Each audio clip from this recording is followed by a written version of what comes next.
It didn't take the best picture. Hi, this is John Birmingham. Alexa, play music by John Birmingham. Shuffling songs by John Birmingham on Amazon Music. Okay. I'm gonna do some push-ups. Right behind your lips, ancient blood of vampires run through your fingertips. You with me by your side, fight our human slaves. We're tearing into the night.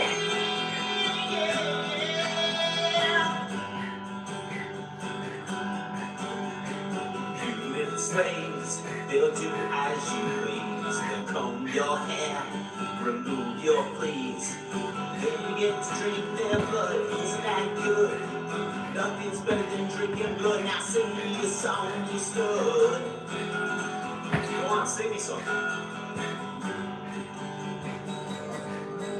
Let's sing.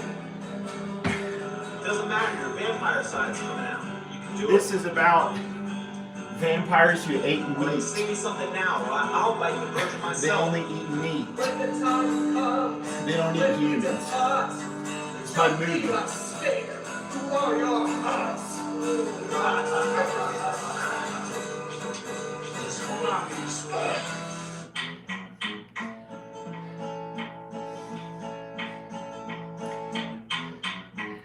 Escape through all your hearts. He's out of town. Gonna rig his house with explosives, can't let the world down. Alexa, next song. Alexa, previous song.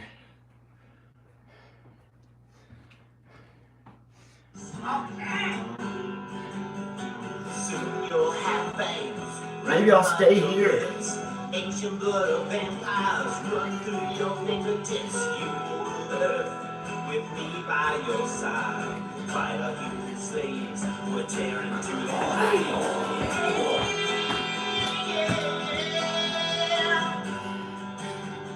Hi. Human slaves, they'll do as you Please, they'll comb your hair, remove your fleas. Then you get to drink their blood. Isn't that good? Nothing's better than drinking blood. Now sing me a song you stood. Go on, sing me something. Let's sing. Doesn't matter if the vampire side's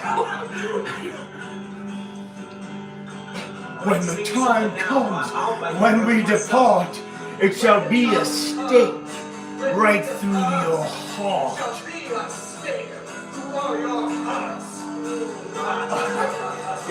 It shall be a steak that you eat right through your heart. He said it really theatrical. It's kind of stupid, but good. This guy I know, he's out of town. Gonna rig his house with explosives, can't let the world down. I'm gonna blow some vampires I know. the world I will save. And send those bastards to an early grave. Blowing up the vampires, saves Zanzibar. When they blow up, I'll be safe and Alexa, play the next song. When fall goes the ball, they'll come right in. Maybe something for legs.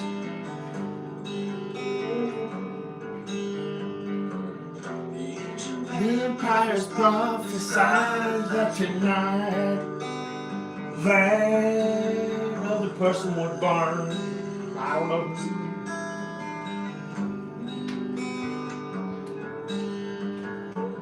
He also said that the tables they turn around tonight.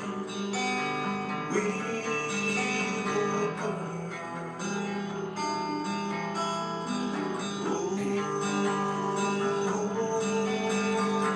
Dancing slow inside this cave. I need a sex slave. I want to misbehave. Take me away. Like seagulls on the beach. There's always one for each. Oh, I want to suck upon your thighs. Don't ask me why. No.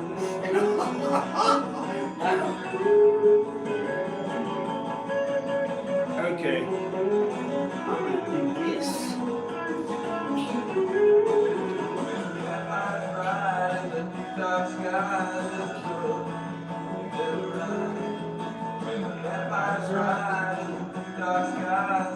Look in their eyes. Yes, guys. Look in their eyes. Vampires' eyes. Look in their eyes.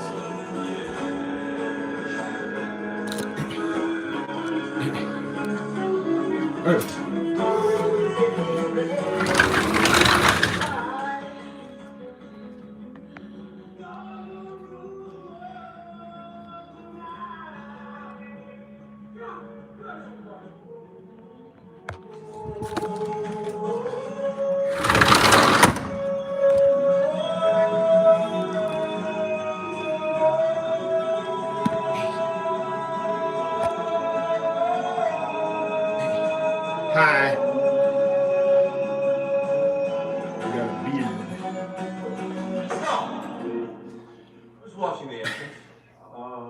Chicken, right? Don't go anywhere.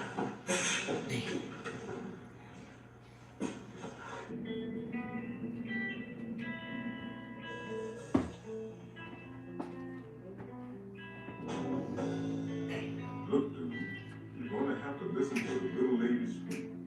Because when she talks, she means business. Alexa, play the next song. Everything you want to know on the Alexa, show. play the next song. I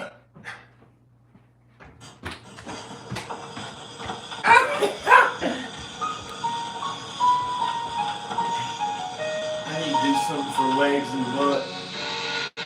Besides sitting up and down on the toilet bowl. I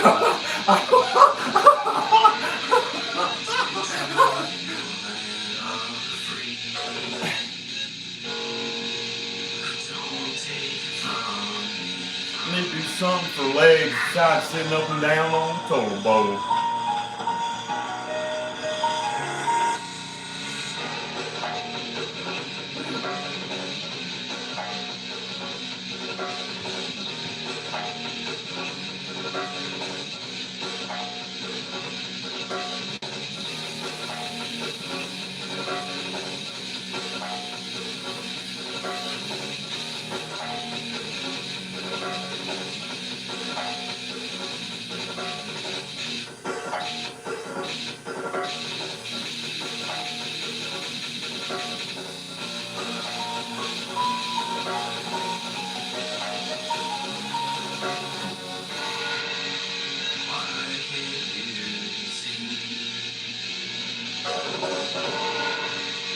Take what you want in your land of the free.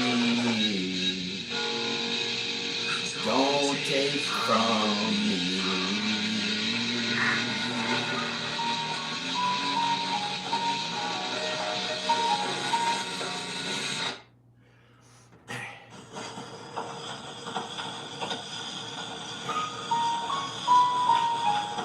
Something for legs.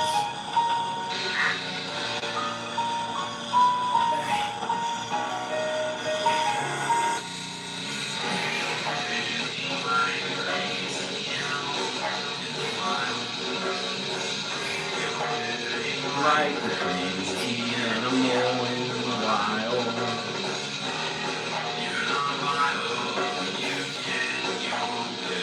Wow.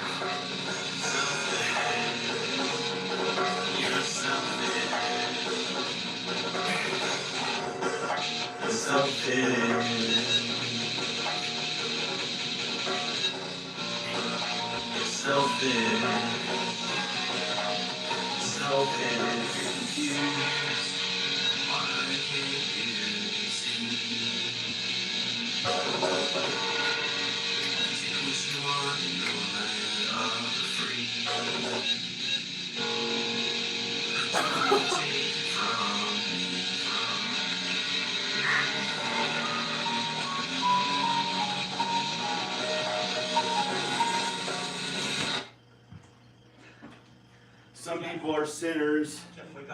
You can't judge them based on their sin. I don't know if they're that bad or not. Yo.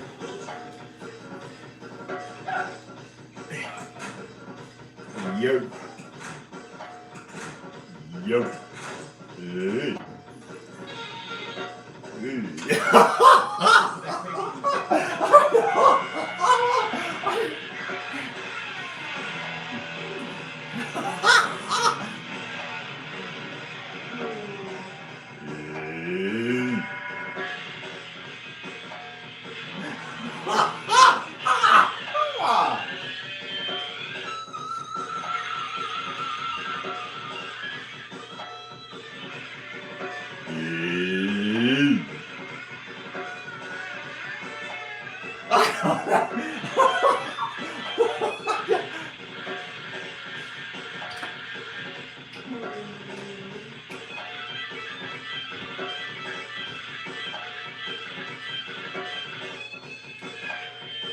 It's go time. Come on.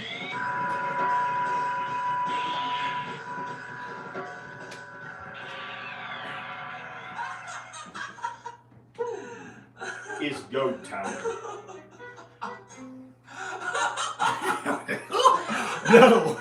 No. That's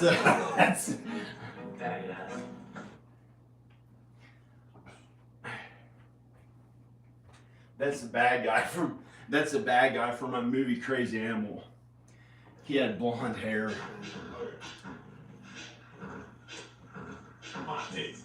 No, Alexa, stop. Alexa, stop. Next song. I'm gonna play a This is me in song shape. that I just made up instantly. I'm gonna play it on guitar. I made it up in about 5 seconds or 10 seconds, and I'm gonna play it really quick. Okay. Okay, here it goes. I don't even have a pick or anything. I'm just gonna play it with my raw hand. Your raw hand? You have a Okay. raw hand? Here it goes. Going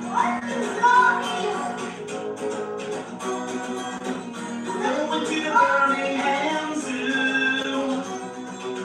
You're invited, and so are you. You're not very good at singing right now. I'm not. No. This is my vocal cord.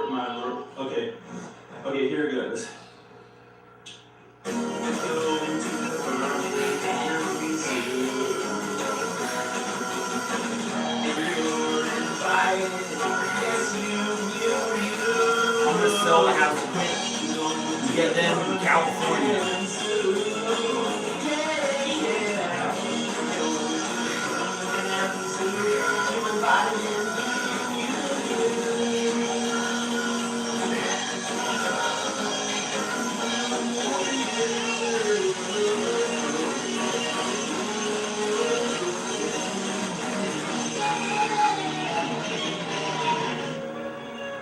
Okay.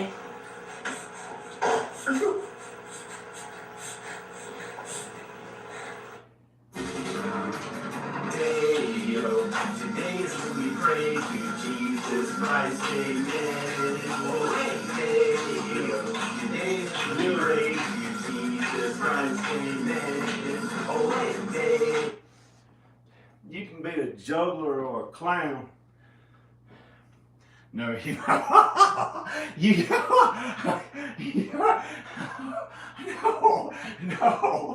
no. You can be a juggler or a clown.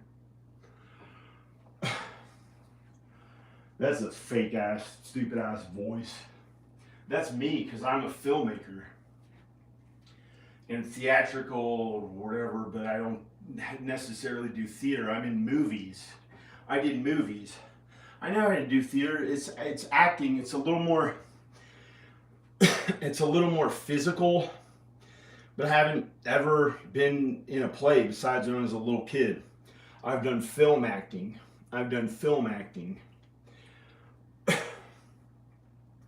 I don't have a huge A-list thing other than pretty much being Ronald McDonald.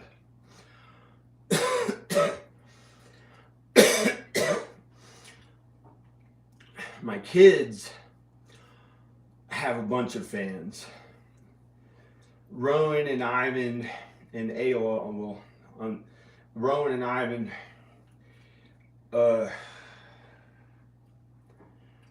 and the baby, well, Rowan and Ivan have like 400 million views. So they have more views than Steve-O. And he has a pretty big YouTube channel. I think maybe on all of social media. I don't know. I don't know. That's her and the kids. That's her and the kids on her channel. She has like 500 million views, but it's not like many billions of views. And you know, it's 500 million views. It's okay. It's more than many celebrities. It's like it's more views than Brad Pitt has online. Danica and the kids have more views than Brad Pitt has online.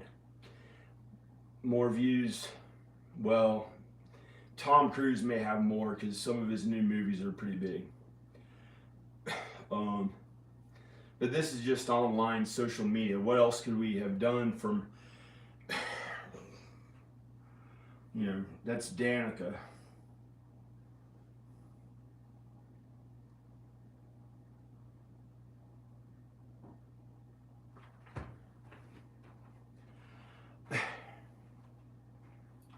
So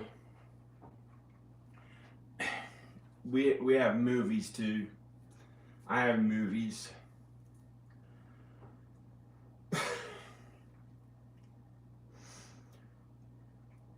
But it hasn't been paying enough bills since she's been in Texas and I've been here. So I had to work at homes. And that made more money. And my mom and dad helped me with the money for that, but who the fuck are you?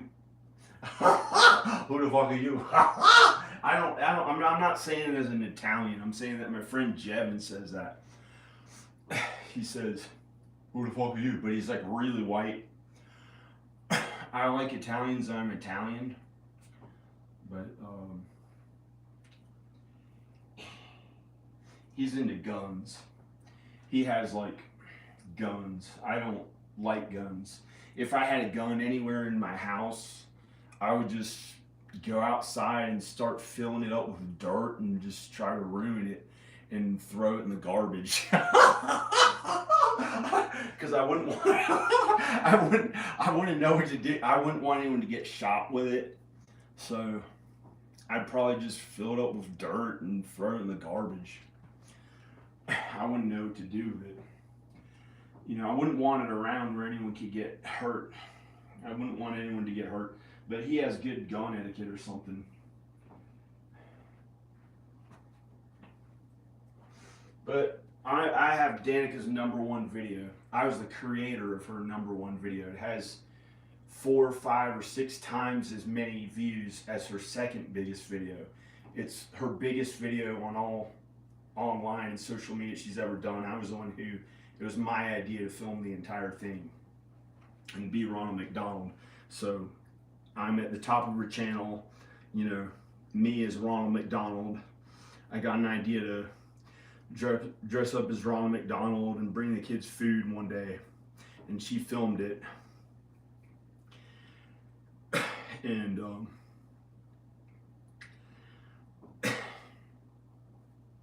that's one thing that we did that got big. I also have 3 movies that I filmed that I played the lead in and got some famous actors in them and stuff. But I'm gonna go get her and the kids. They're in Texas.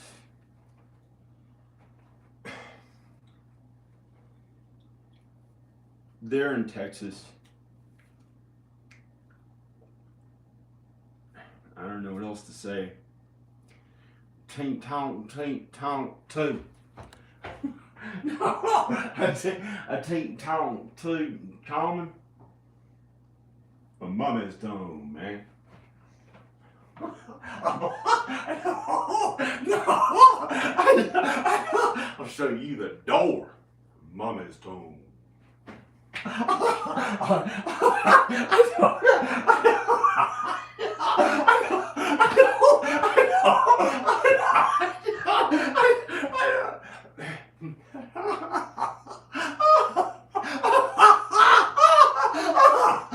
I'll show you the door, Lieutenant Common.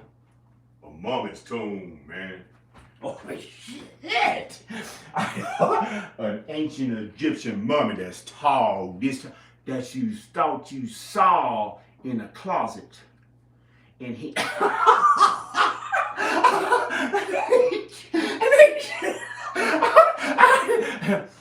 Thousands of years old. I know it must be thousands of years old. A mummy. That was a mummy.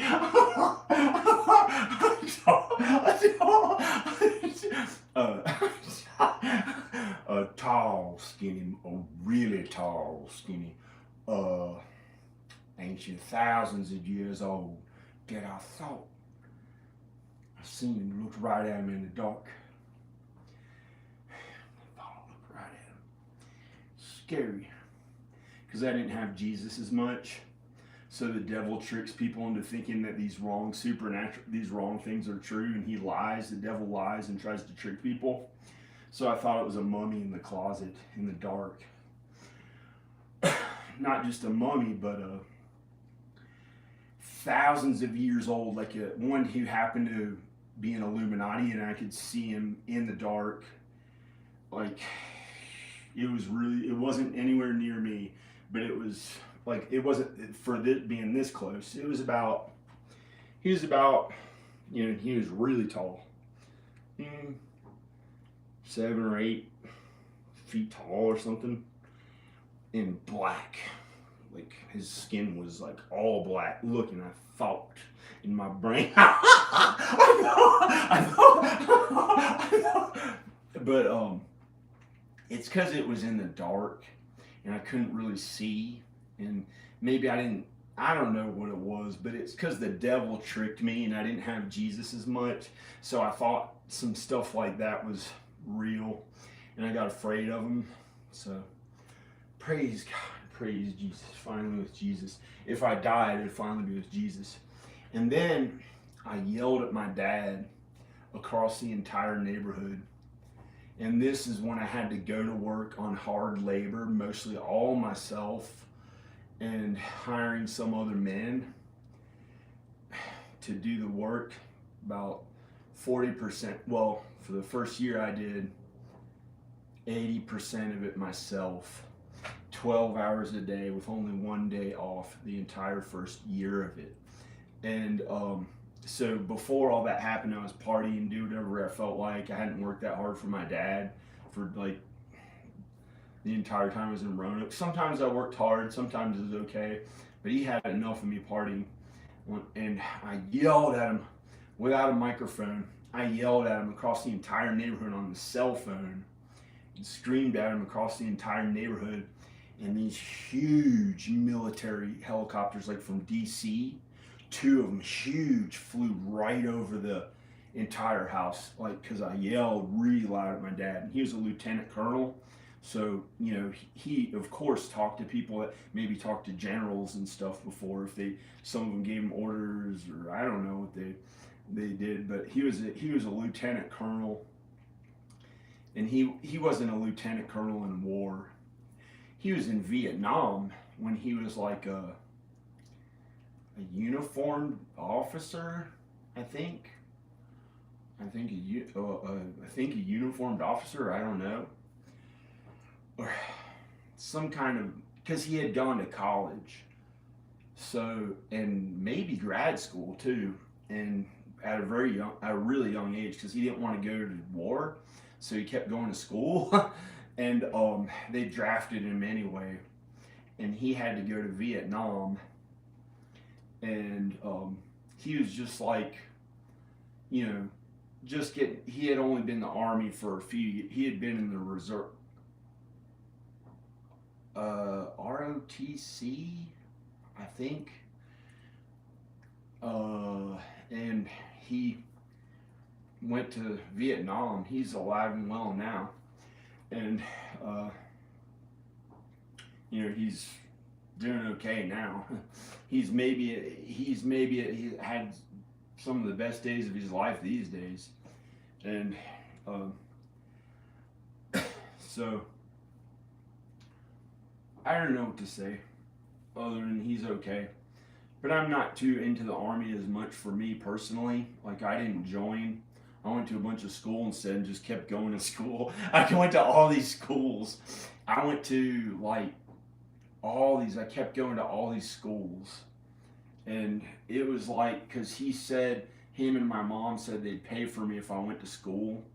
And I couldn't understand what they were saying in the classroom, because it was like hard for me to sit in a class, and I didn't get what the teachers were saying. And I had to the class would be done and I didn't know what they said at all. And I just couldn't understand what the teacher was saying. And like some of them I could, if I liked the school, I could. If I liked the class or whatever, I could do it. Like English, or some of them I was really good at. But then I had to go relearn it and study it, do it all by myself when no one was there, or when a tutor was there to help me at Virginia Western. That was an amazing thing when there was a tutor there. And then I got better at doing it. And but I don't know. See. So I feel exhausted. But I'm gonna drink coffee or something and get tons of more energy. I don't like the shape of this beard. I don't like how it's like, oh shit. I could change the shape of that with putting some makeup on or something, or just shaving it. I have a beard, and it looks like, I don't know. I'm supposed to be thankful and grateful for whatever I have. I've had to learn that even though I don't look really young all the time, and sometimes it may be possible to still, I think, and I don't always look like, I haven't been as into my looks. I left it up to God and Jesus, but I like looking better. I like looking better. It makes me feel better, like I'm healthier.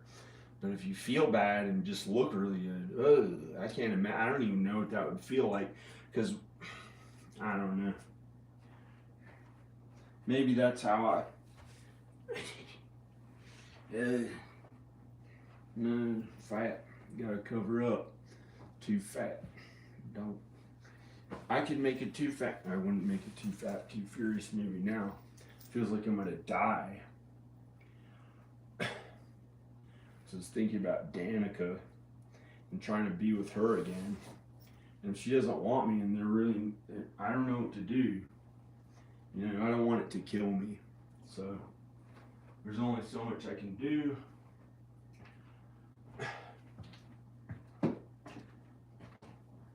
Swing of this. This is coffee. This is just coffee. This is black coffee. This is black coffee. Or, it's black coffee. What else would it be called? It's black coffee. This is black coffee.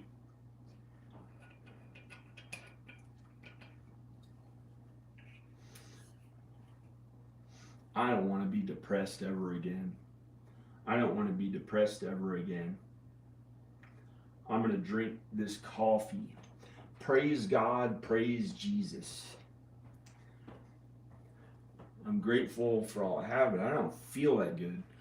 And I'd like to feel good every day and not feel like shit anymore.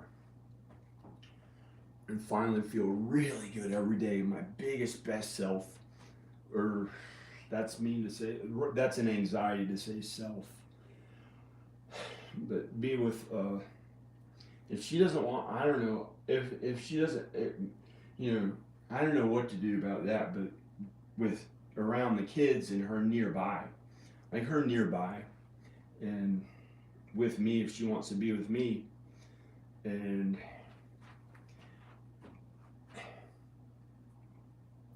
that's it. Praise God, praise Jesus.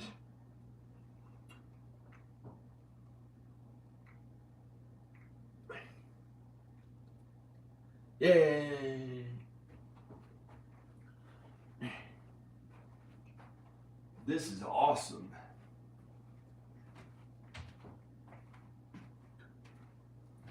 Black coffee.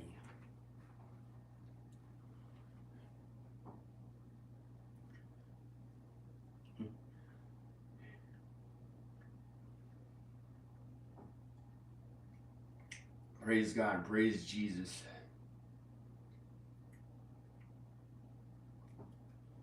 This is amazing.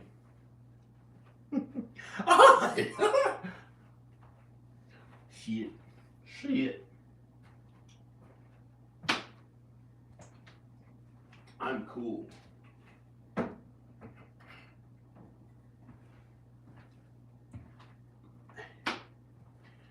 I feel tired. But maybe I can pick up the weights, get better looking. So I'm like,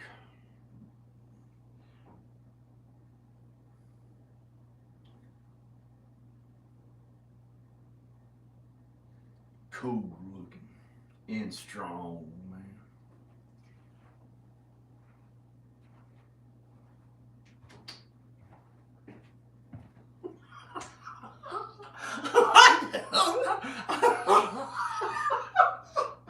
So don't turn your arm into a,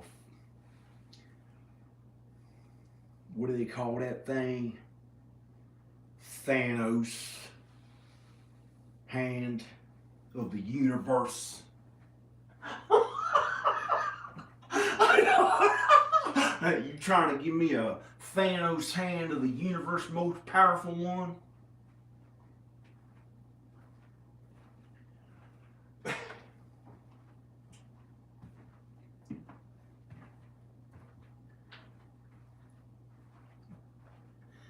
This is fun. The past like day, but there are down times when it was like, who gives a shit about that? Who cares about feeling bad anymore? Forget that.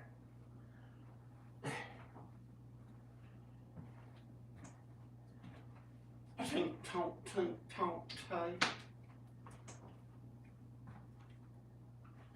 I better pick up those heavy weights. Go to California, get my kids there, get Danica there, and go do famous stuff that makes money. Yeah. But like, you know, real work. That's really good. You think I can pick up? I think I'll pick those up. I know.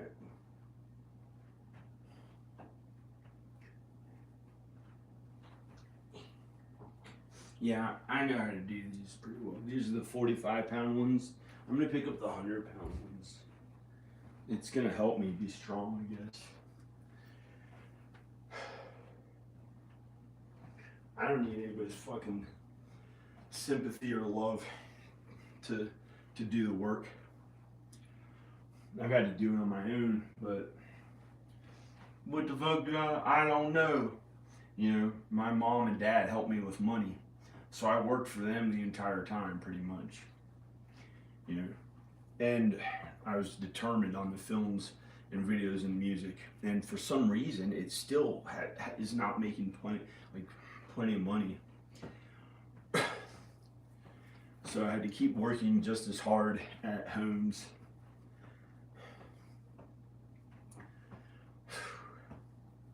I'd like to, I'm gonna do this.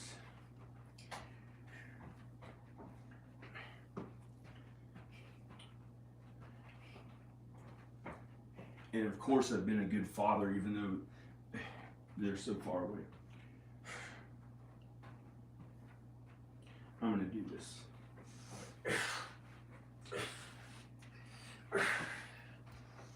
Hey, this is pretty cool.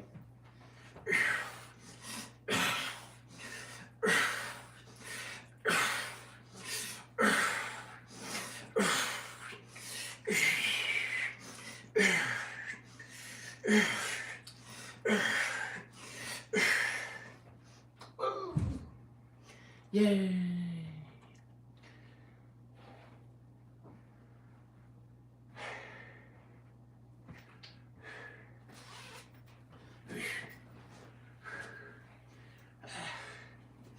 I'm so kind and nice.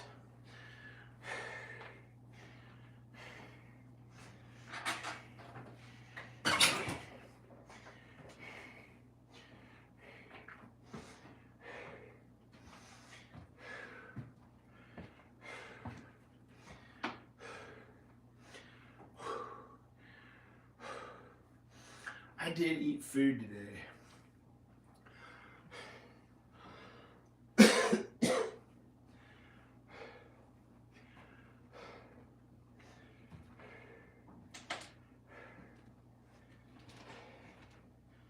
I did eat food today.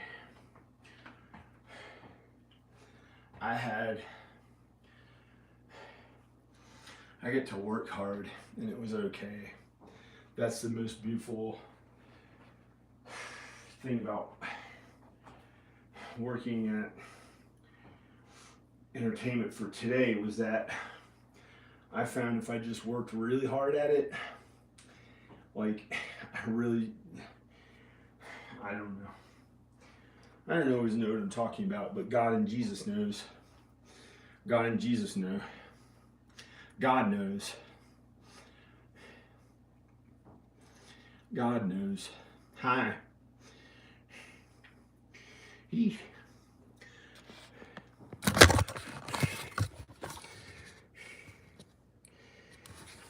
almost did a cockle-a-doombla.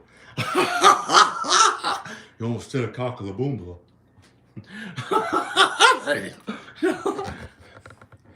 You almost did a cockle-a-boombla, John.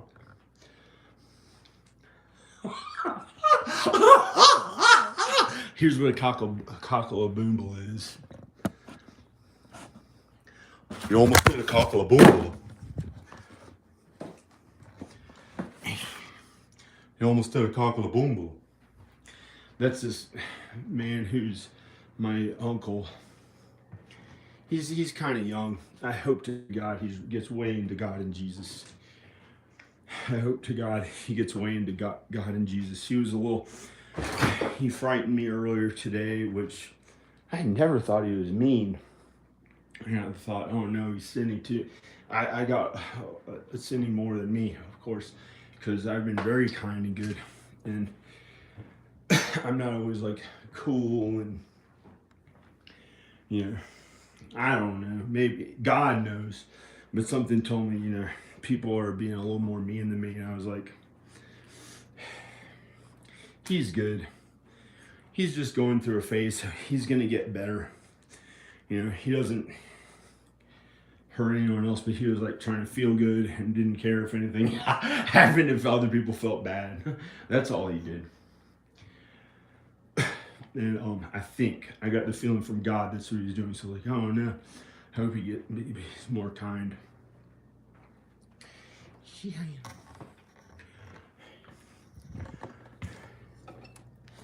Forget this beard look. Other than, hi, Mrs. J. Kill and husband. I mean, very good. Good thing I'm nice and kind. Hi, Mrs. J. Kill.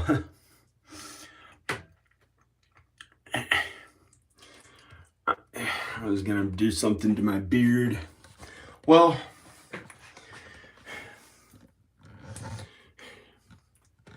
here's how to do. Well, country accent. country accent. Here's how to make a beard look a little bit better. Not bitter, but better. Here's how to make a beard look better on the side so it doesn't look fat. Well, you can do it with this makeup. You can do it with this. You can do it with that. And this is a green. I'm just going to do this, like, see how it actually goes. So, because see, somehow that's my facial hair, and some of it turned gray, and some of it is still black. And I don't know why it made that. I don't know why I did that.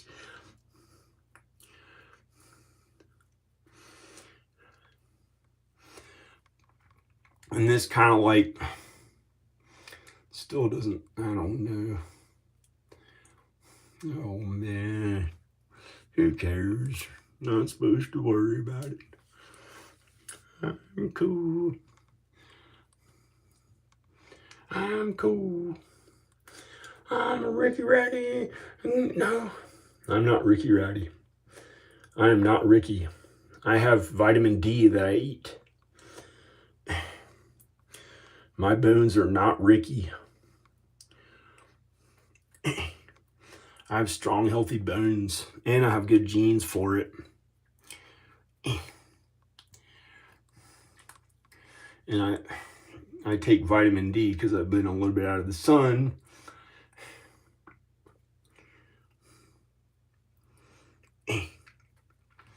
What is this? What is that? I don't know if that looks any better at all. This looks so freaking stupid. How do I cover up that? I don't want this. Alice Cooper, old dude.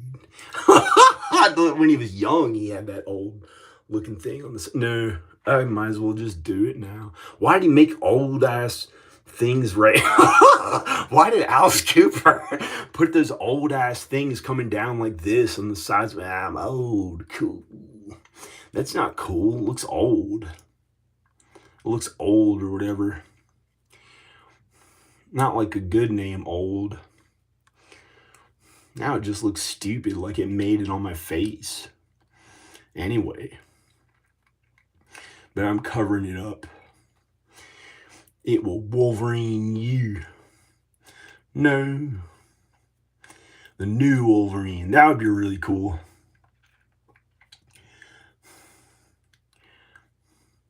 That would be really cool. No. That would be really cool. Stupid. That'd be dumb. No, it'd be a... Of course, that was one of my dreams back when Wolverine was Wolverine. When he was in the... You know, when Hugh Jackman went really huge, I thought I'd be the next Wolverine. Of course, I thought. For me, I thought, I'll get to be the next Wolverine. And I didn't make it. And I also thought I'd be... After Egon died in Ghostbusters, I thought I'd be the next... I'd be...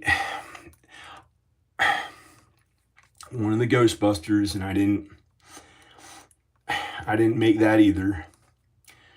I thought I'd be the third Beastie Boys after that guy died. I didn't make that. It felt wrong. Felt like I wasn't supposed to do it. What is this? Hey, country time.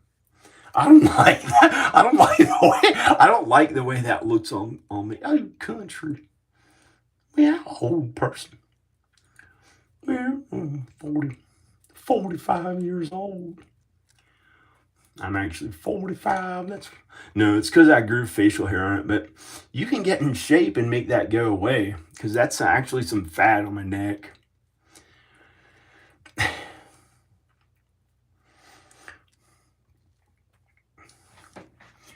Chevy Chase. Hey, get old Chuck E. Cheese. No. Get old Chucky. Come on, boys, big brother, man. No, you're gonna throw me in there with a I'm not going to do any of those stunts. I don't do my own stunts unless it's skateboarding or something that I wouldn't get hurt with at all. I like acting. I don't like doing big stunts unless it's skateboarding, maybe. Kind of skateboarding and small things that wouldn't get hurt. I don't like doing those dangerous stunts. I like just acting. I don't like doing scary, dangerous things. I don't like driving fast in a car. I don't like any of that stuff. I don't like doing anything adrenaline, any of that stuff that's against the law. I don't like doing any of it. I just, you know, if somebody else is driving the car, maybe if they're going kind of fast, but I don't want them to wreck and hurt my body. So I don't want to get hurt, and I don't want anyone else to get hurt. So I take it carefully or whatever. I don't take it up my ass. I ain't gay. That's something I never do either, unless somebody raped me or something. I don't know how that would happen. That's very unlikely for a man to be raped. That's why the homophobes, they've got to be like, that's why the homophobes, you got to realize, just let all that fear go. No one's ever going to rape your butt. Men don't do that in society. They rape women here and there, but it's way unlikely for a man to be raped in the butt. And say like the worst thing that happened would be like, say like somebody got raped. Oh, it softly put something into someone's butt a few times. It's not gonna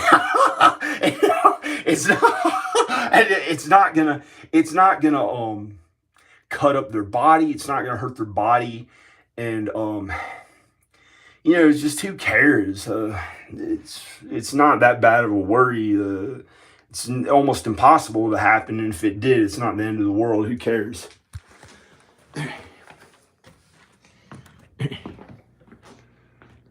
Man's backside. I can't even walk in here. It feels like somebody raped somebody up the butt a few times and thought of it, and it made it gay in the air, like somebody's ass. Get out of here. Quick, open up the doors, shit, smoke weed, drink beer, man, shit on the floor. No, there's people who like, I don't know. Quick, man, smoke weed, all beer cans, cigarettes, hanging all over the floor.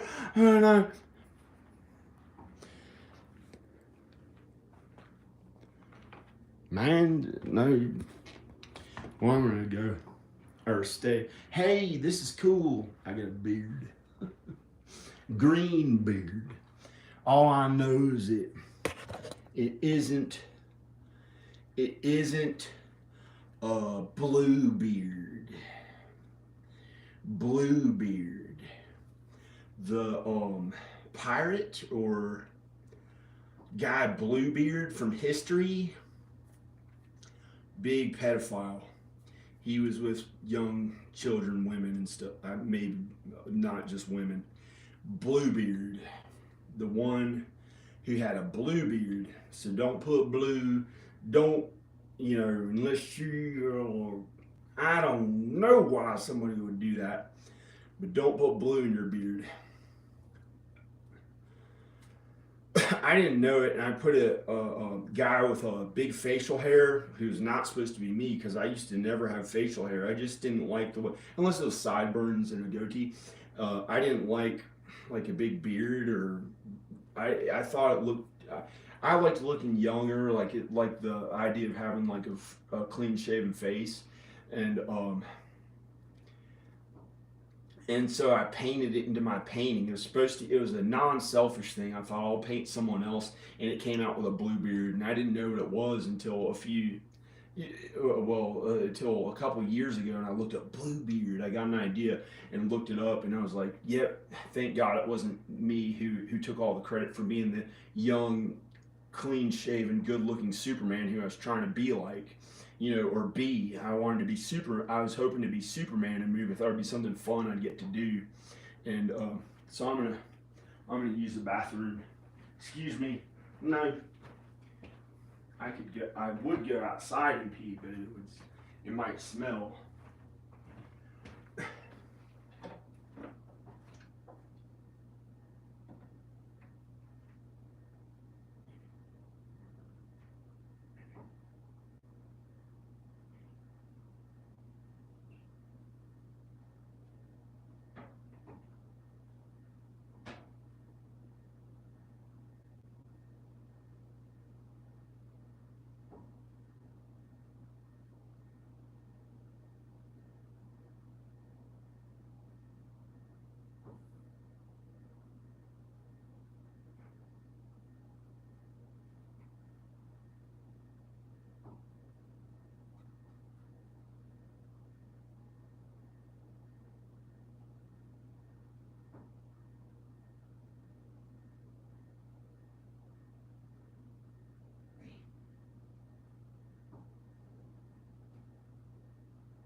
Trying to take a shit, balls. Trying to take a shit, balls.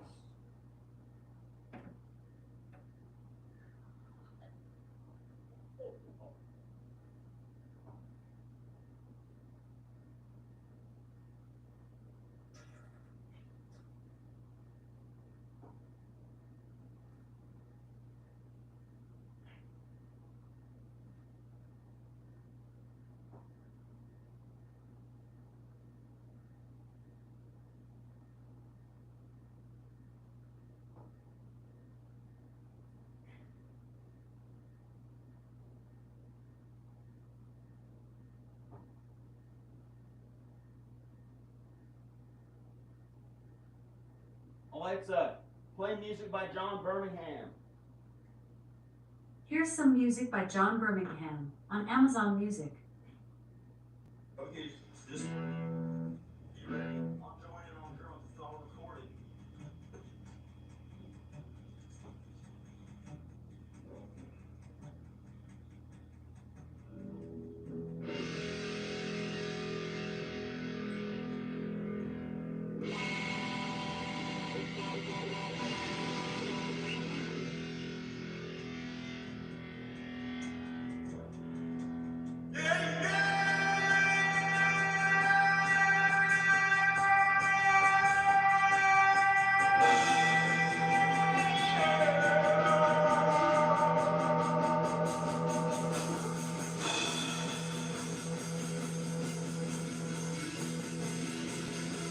This one's called Metallica Parody.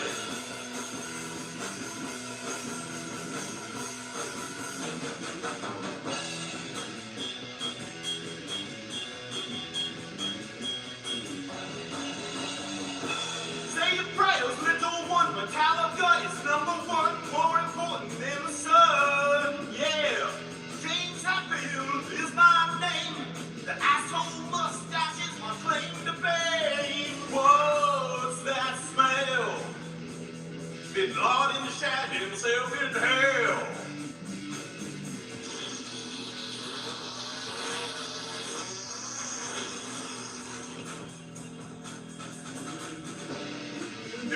part in the story, that's the breakdown.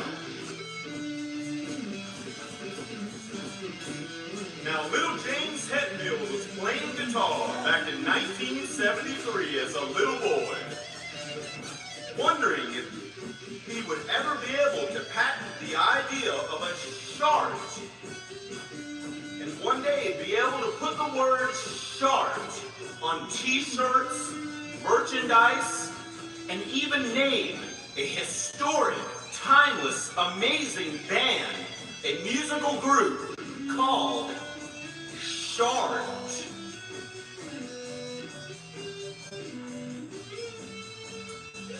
So he had a talk with his mama, and she wasn't too fond of the idea, but she said, let's go down to the patent office anyway, and let's get started on your idea. Let's make this dream of yours happen.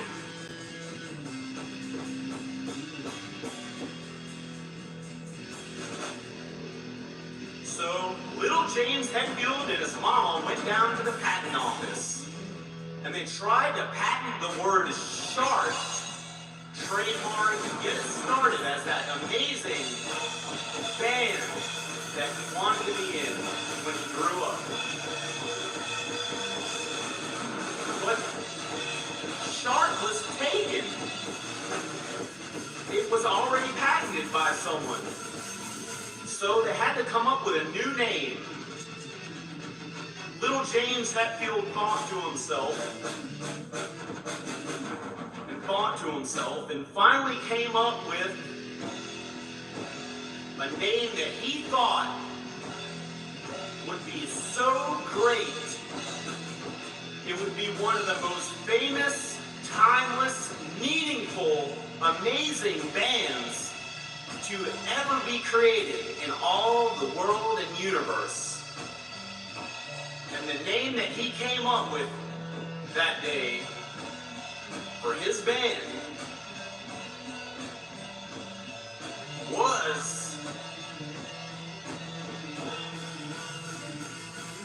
Metallica!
Everything you want to know on earth is shown to us in the Bible, the New Testament. The basic idea is kindness to others. The Bible shows us how it explains everything that we would ever want to know on earth about how to live. So when you read and understand the Bible, you will understand everything there is to know about how to live on earth and how to get into heaven.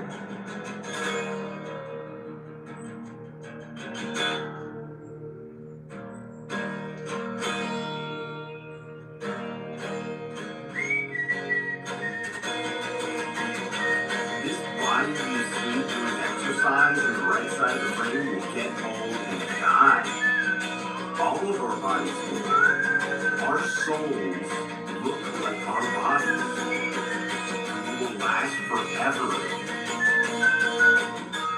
That is why the most important thing ever on earth is to follow God and Jesus, as shown to us in the Bible, in the New Testament, as Jesus shows us about God and how to live.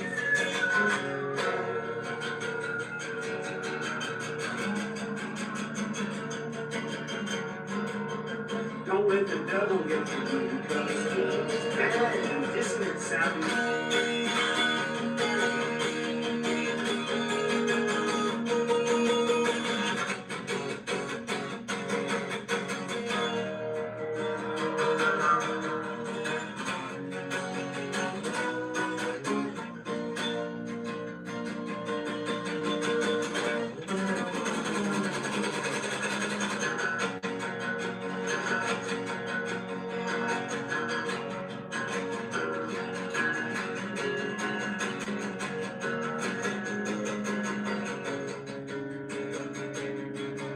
Devil came back.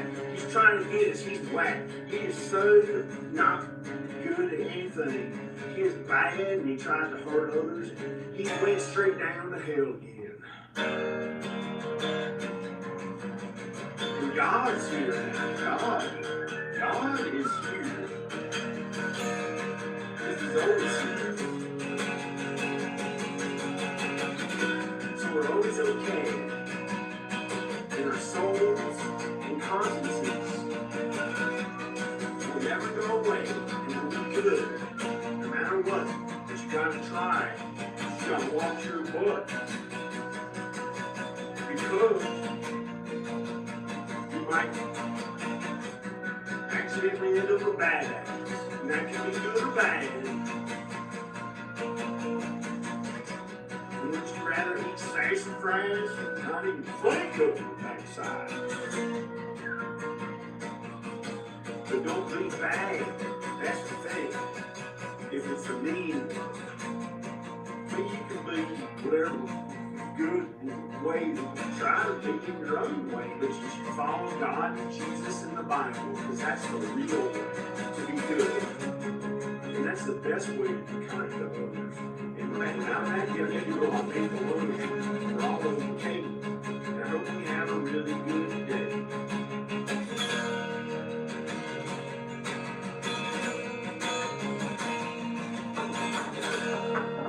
You're living like a crazy animal in the wild. Not wild when you get your way.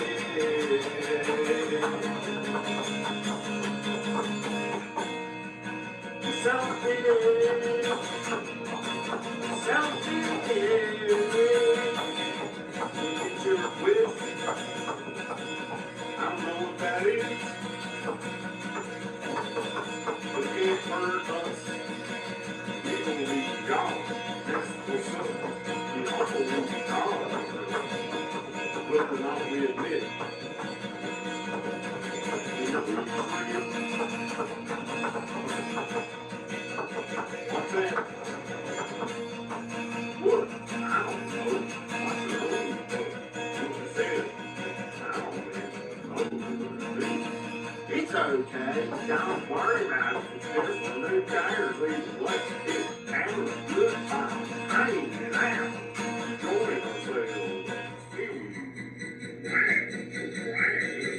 But don't do it too much, cause you won't be quiet. Watch all the books. Watch all the books. Watch my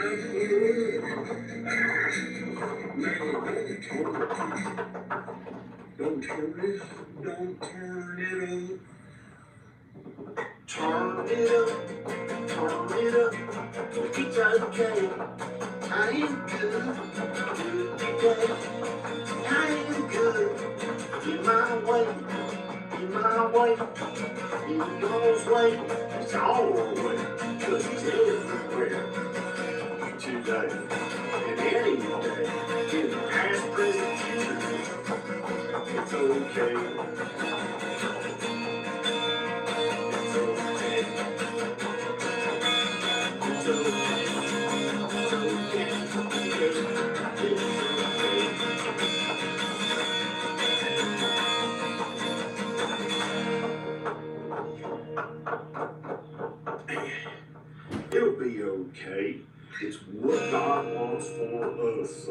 way. It'll be okay. Either way, it's okay. Hi. This is really, really real. The reason why I said it'll be okay either way is because you either go to heaven after you die for all eternity, blissful peace, happiness, love, overwhelming love and acceptance, or you go to hell. Not you in particular, but someone out there is watching. You go to heaven, you either go to heaven, or you go to hell. You understand? You understand, sunshine? Do you understand? And guess what? I don't mean to be a jerk to the cat, but it's really, really serious, because imagine millions of years of torment, unimaginable, your worst fears and suffering inside the earth in hell at the hands of the devil and all his demons. And that's real God's work. The soul is still the same, still a good soul inside. It never goes out. It never dies.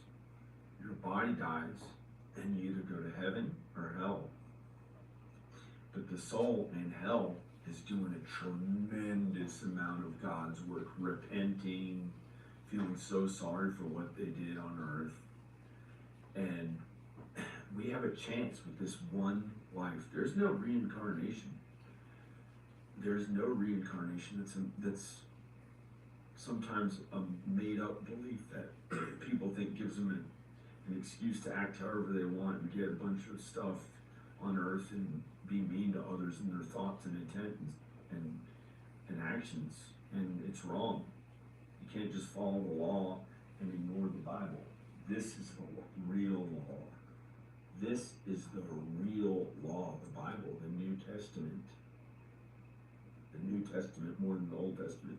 Old Testament may be okay, I haven't read it, but when I've tried to read it, it misled me in my faith. I could feel the bad stuff that's down in hell trying to mislead me, give me the wrong idea. The Old Testament's kind of not, some of it may be okay, but it's just not what it's about. This is really what Jesus came to earth to show us. The New Testament, the Bible.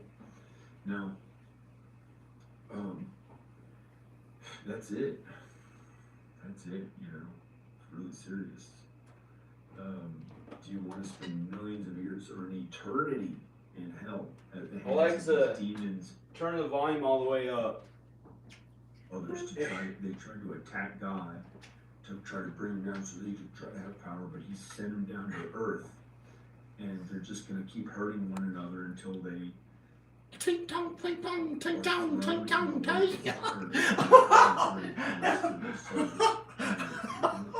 Ting tong, ting tong, ting tong, ting tong, ting tong, ting tong, ting. It's like a horrible suffering, and that's just the burning. It's constant burning. Their skin's bubbling. It's this horrible. Come stuff on. For being bad and mean on earth, for making I'm green beard. workers of unrighteousness. I don't want to throw that around. I'm green beard. Fuck you. Actions. They use the devil's tricks to pretend one thing and Where's that blue beard at? in their mind. Fuck Their you. intent in their mind is not good.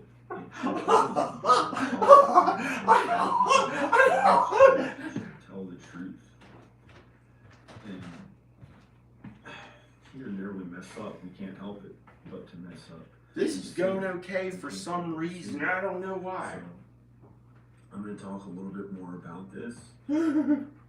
And I had to kill a spider in there. It was so gross, but I threw the paper towels on him and smashed him with my sitting foot. right here when I had a realization about this. I think more than a year ago. I think about a year ago. I kept having to or wash more my than a year ago, hands. or a little less than a year ago. Gross.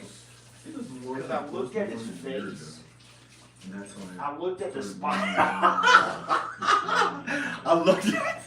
I looked at the spider's face, and I was using the bathroom, and it like peered in, and it looked in through this little window that's in my bathroom, and it looked in, and it went really beautiful. That's where we're supposed with to some go. long hand that was like this long, and it went. Some It put it into its mouth, and went. may not go there, but our souls are going to be good no matter what. Like when it was looking at me using the bathroom, It's gonna be I was like, forget that. I knew it was bad. It was a spider. It was a spider. So I took a paper towels and I threw it on the ground and I covered it up and I said I was going to kill it. And I just smashed it. I said it's for your own good. And smashed it and stomped on it and killed it. Wait for me, disgusting creature doing some creepy ass. I knew it was kind of mean and bad. I do the best I can. I think. I don't know. I can't judge it. Maybe it was just wondering, stuck its fingers in its mouth, watching me use the bathroom. And I don't know. God will, I think, judge that spider. So creepy. I think God will judge that spider. I don't really know if it's bad or good. But it was so gross. It was like, it showed its face and it did some weird thing with its hand, like into its mouth, and I'm not even gonna do. Therefore, God's work, I'd say, for so far. I'm afraid to breathe the air near it. And I've been editing I this. threw it in the toilet bowl and flushed it down. And I kept washing my hands a bunch of times. October 7th. Gross. See? But you know, if bugs get near you, it's not that bad. This is short for October. If bugs get near you, it's not that bad. Yeah. It's short for Wednesday. It's probably not gonna hurt you that much, unless you know, obviously, Looks like you know, it's just, but it's not gonna cause you to die or kill you unless it's like Australia or something and they try to sting you. I don't know what it would do. And they have different sounds. When you put it together really slow, and that's how you learn to read and write. For anyway, October 7th. I made that video hoping the baby would watch it, or Danica would see it while the baby got to hear it yesterday and learn how to talk. 7 or 8:30, and I think I finally got sleep. I slept till 8:30. I didn't know how else to get to be there for her and the boys. I've been at it 19 hours. And how else to get to be there for the baby. 18 hours. Something like that. She's like pissed off. I did a really good job at editing. Danica, not the baby. I edited too. Danica's pissed off. Videos too. I don't know what she's angry at. And I better get to work and work it out more. Really good video. I don't know what else to do. So this is, I'm happy with my work on this video.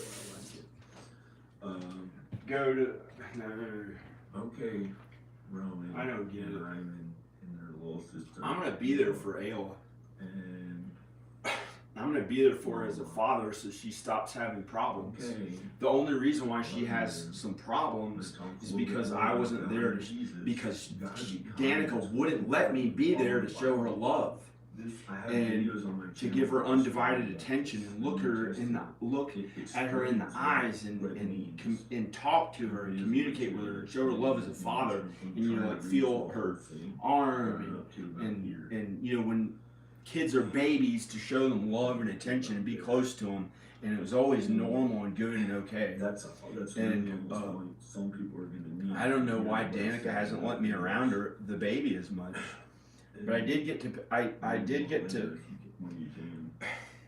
give her some love and attention when I was in Texas. So you can figure out what you've done wrong in your life. You can figure out what sin you've done. I can prove that she's my daughter. I know she's my daughter. I've cried about her 1,000 times. Nowhere or to hell, And to worse turning of torment, and the sin I know she's my daughter. The sin kind And of causes us to we were still married. We were still married when aging and getting Danica conceived her with some random man. dying. And When I was you young, know, I used to try to it's been so difficult, the things that we went through, me and Danica. Sometimes I'll Blah blah blah. Shut up. you know, Alexa, play the next song. And so I'm gonna get all 3 kids. I'm not gonna put up with this same bullshit how it's been. You know, she hasn't come home in 6 years. Danica hasn't come home in 5 or 6 years. So I'm gonna get all 3 kids. Isn't that crazy? Metal paradise.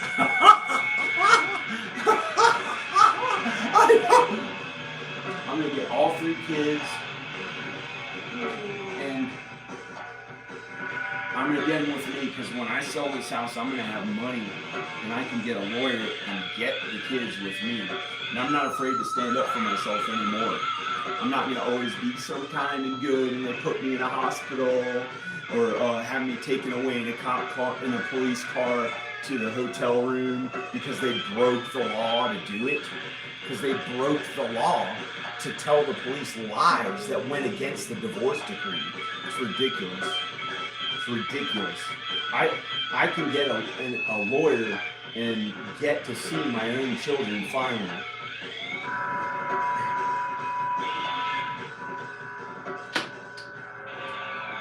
So that's what I'm doing. I'm going to sell this entire house so I can be there for my kids. And if she doesn't want me, I'm going to find a woman who loves me and shows me that love. She's my wife. I think she's my wife. I don't know if I'll ever be with her again, so I don't know what I'm going to do because I don't like being alone. So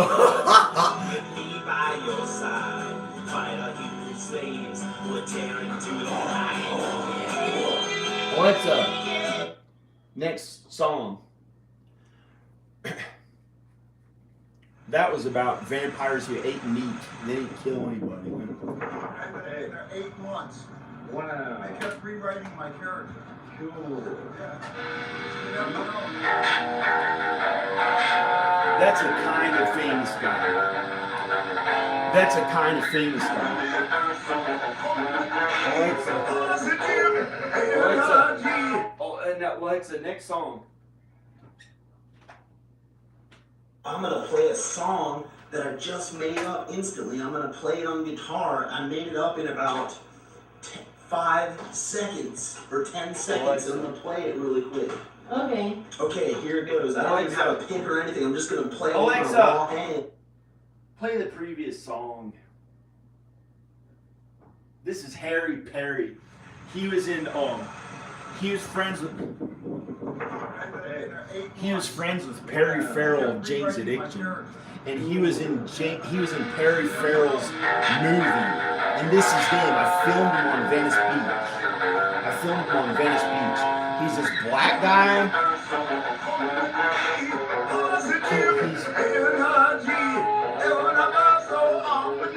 That's his music.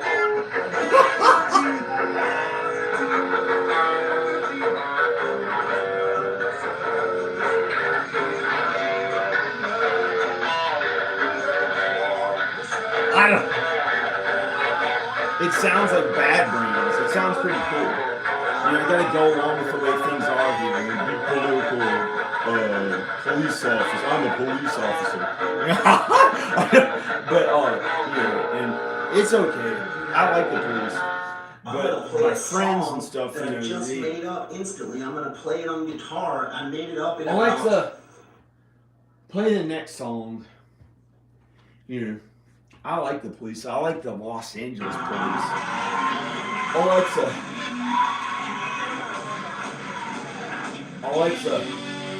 Alexa, stop. I like the Los Angeles police because they had Chips. They had Chips, that TV show Chips. Punch and John. Punch and John, the guys who rode those big motorcycles. That's why I like the Los Angeles police better, and because that's where all the movies are. That's where all the movies are. So everything there is better for me. I think. I don't know. I think. But here is, this place was so beautiful, like no place I'd ever been to on earth, but so much work, and being alone felt so bad, and sometimes it was like heaven on earth, and it was just. It's really good. It's still really good now. I don't know if God wants me to stay here or what, but I feel so, it's just, I want to go to Los Angeles because I want to socialize there. Now that I have a really big resume in movies and videos and, movies, videos, and I have some money from this home because God told me to work in this home. And here's how God tells you things. Here's how many people are watching too. Here's how God tells you things. You have a conscience. You have a conscience. You have a conscience, and we always did God's work. Like when we were younger and alive on earth, we always did God's work. There might be some people who are wicked, and God has kept me pretty safe from those wicked people. I got the thought when I was in Texas and I was in a hospital, this woman came in. And I got the thought, she's a wicked person. She's a wicked person. And God kept me safe away from her and had people stand in front of me so she couldn't see my face. And I don't know if that's true or not. She's still a human being. She's a human soul. And one day, I think even she'll get into heaven. But hell is real and it's forever. The Bible says it's forever. So there are parables in the Bible. So forever could mean 1 billion years or 1 trillion years or 1,000 years, and then time will maybe end, and or I don't know what it means, but it's forever. Hell is forever. And there's also a passage in the Bible that says, God is infinitely beautiful and good. He's good. He's good, meaning his soul is really good. He created everything that's really good. And I'm just a man. I'm a sinful man. And I'm good too. And so God is really, really good. Way more good than we know. So everyone is going to get into heaven. I finally found a Bible verse that says that. However, hell is really forever. So I don't quite understand, because it's a parable, but everyone will get into heaven, but the wicked people will have to spend an eternity in hell. And I watched that lady. I don't know if I was crazy because I was in a hospital or what, because I hadn't slept in a long time, but it looked like everywhere she went, people were like, she'd make them mean, and everything she was working at as she was doing whatever she did was like work of unrighteousness. And people who are workers of unrighteousness, instead of their work being good on earth, like we always are supposed to work for God and Jesus and do good things, and we don't always have to look like really strong or whatever I look like now. It's probably, who knows what it looks like, but I like looking better. It makes me feel good. So I don't know, but it wasn't always like that for me. When I was growing up, I was very insecure and I didn't know how I looked. I always, as a teenager, I covered up my stomach because I thought it was fat, because I had been a little chubby and some people said some mean things. And at my fattest, I forgot the other thing I was talking about, but at my fattest, in the classrooms and on the sports teams, there are many times when they made me take my shirt off. They made me take my shirt off and go play sports, and I thought it was so fat looking, you know. I thought it was like fat, and so I could almost not walk. I could almost not walk because I thought they were looking, you know, at the worst thing that I kept covered up with a t-shirt, my fat. But I never joked about it. I couldn't joke about it back then. I think I was very quiet about it. And some kids said some mean things. And as soon as my shirt was off, I couldn't really play sports. I could barely kick a ball. You know, if a ball came near me, I thought they were looking at the fat, and how could I even play sports? I didn't know what to do. It was like, it felt like I was almost naked. It felt like I was naked, like those dreams when people are naked, except it wasn't my private parts. It was like my right here, this part of my body that I didn't know as a kid. I just ate like the other kids, but I ate more somehow. I don't know why I was eating a little more. When you're a child, it's not your fault when you eat a little bit more. It's not a kid's fault, you know. It's no one's fault, and so they were judgmental, and they said I was fat, and I wasn't usually the fattest, but sometimes I was. If they're mostly the regular skinny kids, like all the kids were usually skinny, I thought in my head, but I don't know what I'm talking about. But I was about the second fattest. I was like the second fattest. There'd be some kid who was like fatter. There'd be some kid who was like fatter than me. But then as I got older, I never did drugs. I never did alcohol. I never smoked cigarettes. I didn't do any of that. And you know, I did when I got older, you know. I'm not gonna say how old, but when I was a teenager, I started a party too. I partied like the other kids, and you know, it wasn't a problem. I wasn't worried about my health or anything. And now, with this weight gain that I gained and feeling so alone and sad, it felt like shit. And I can't just drink alcohol as much and work out a bunch, you know, because I've been trying to get in shape again. But so it's just been. So I started working out more, so I should probably work out now. But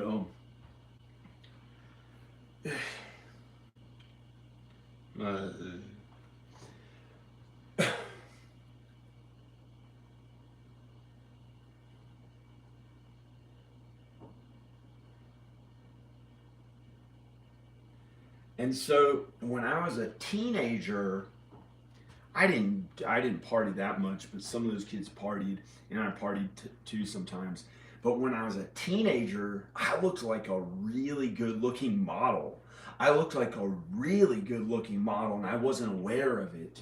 I had no concept of what, like when I looked in a mirror, I saw it looking bad.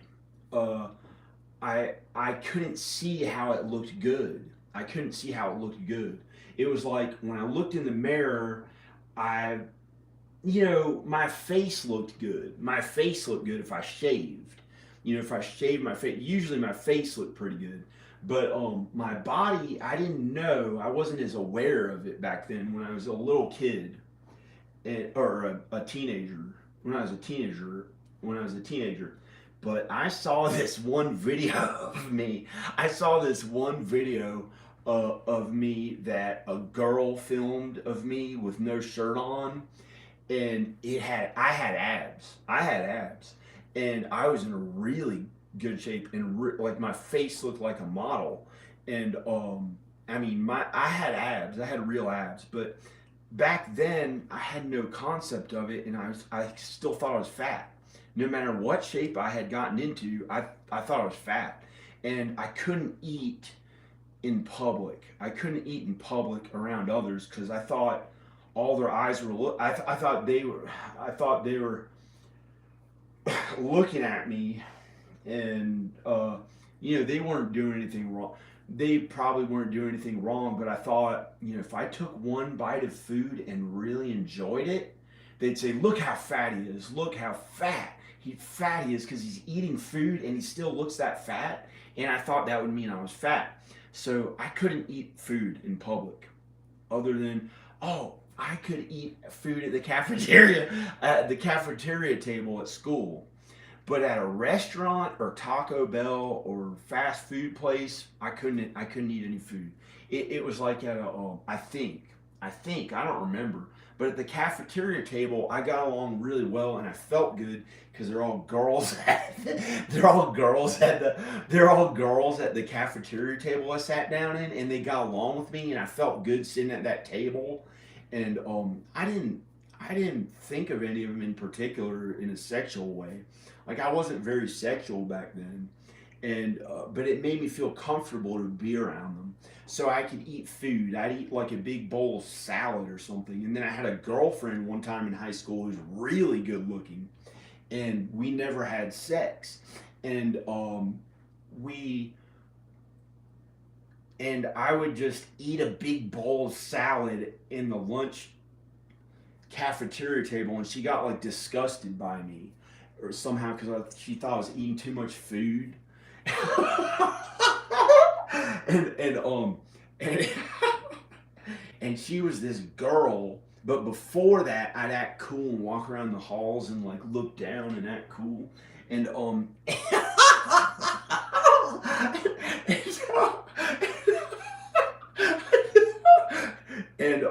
she was like, looked really good, but she was like 2 grades younger than me, which was like not as cool to go out with somebody 2 grades younger back then.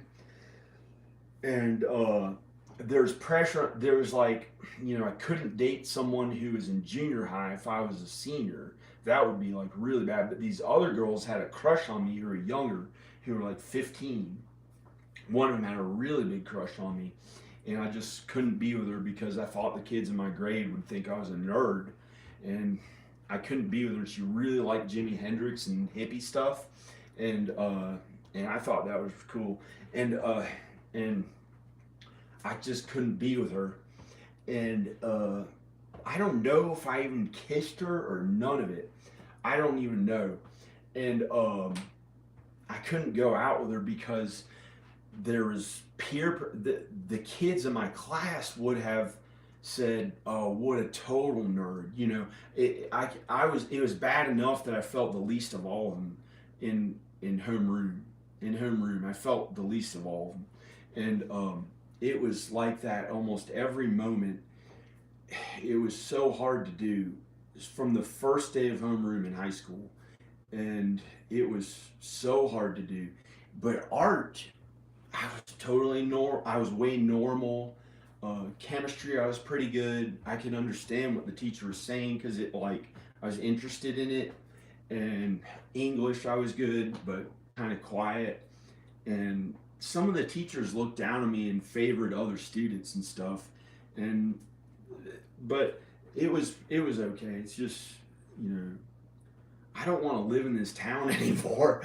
I don't want to live in this town anymore.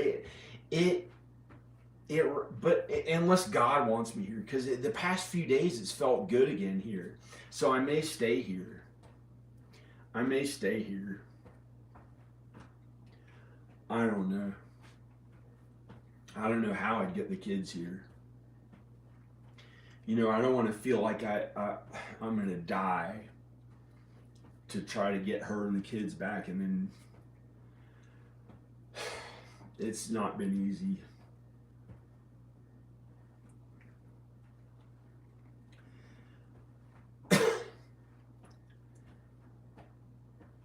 No. Well, it's been like, it's just, I don't know. It's been, I don't know. I haven't haven't felt as good about my body.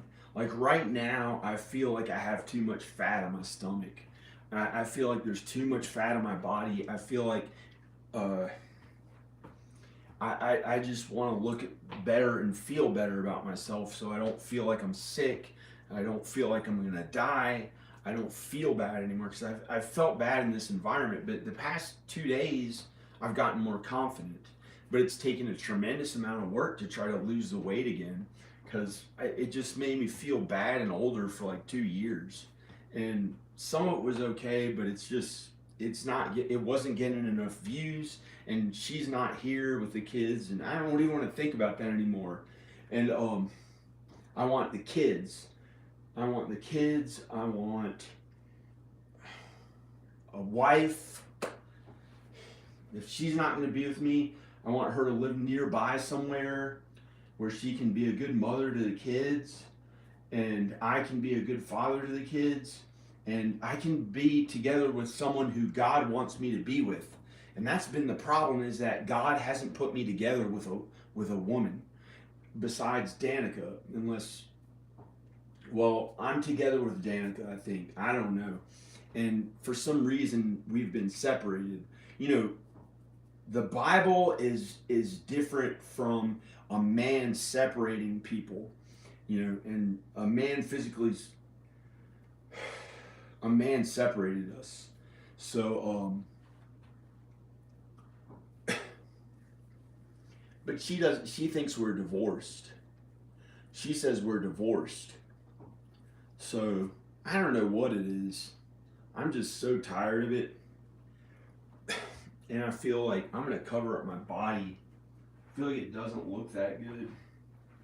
It probably, you know, looks average. I probably have an average looking physique. You know, I'd like to, you know, actually lose a bunch of body fat, so it's like, and keep whatever muscle I have on, so you can actually finally see some definition here. It doesn't look like a fat guy's arms or some shit, how it looked a few weeks ago. You know, it looked like fat arms. People were telling me I had fat arms. They're telling me it looked like I had palsy, because they're saying if you speed up the video, it's so funny. It looks like he has palsy, some 80s dude, because I sang an 80s song, like Michael J. Fox or somebody like that, like making a joke about me because of my age, saying it looks like I may as well have palsy because I sang an 80s song, you know? And people have been saying mean things about me, so I've been getting in better shape. And I'm pretty competitive about my looks and my physique.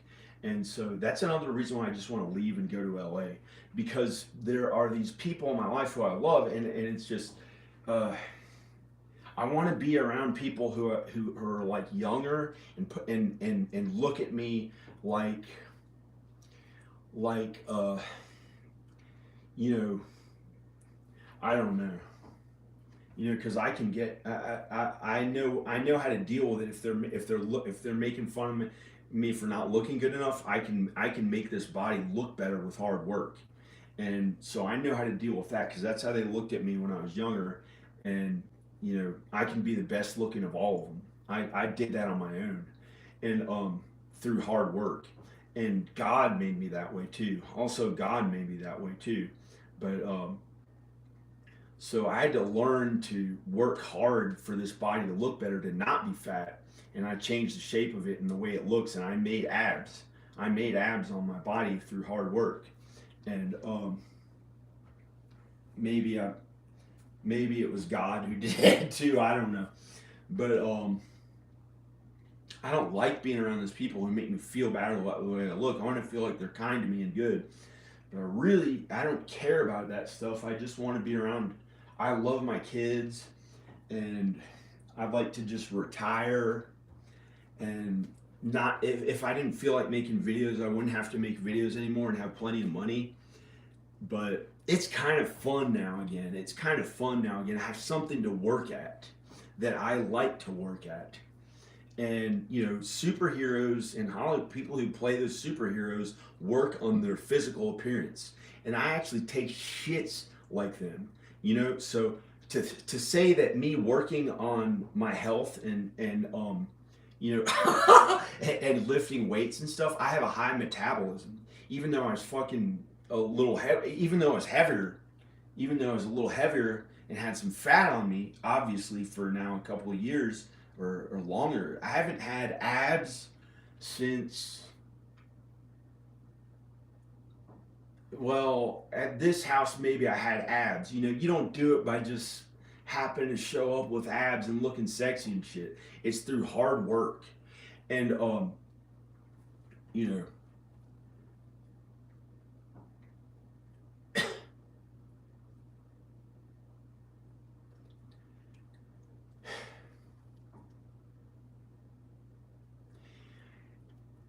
I have a high metabolism. That's why I use the bathroom so much, I think.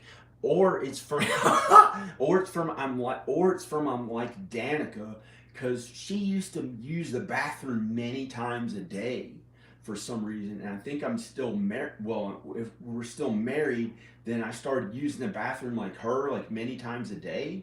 But I don't know if that's true or not. But I know I heard Chris Pratt say that because he, and I realized it's because I have a higher metabolism from lifting weights more, and you know, I might have had higher body fat, but I still had a higher metabolism. But Chris Pratt said,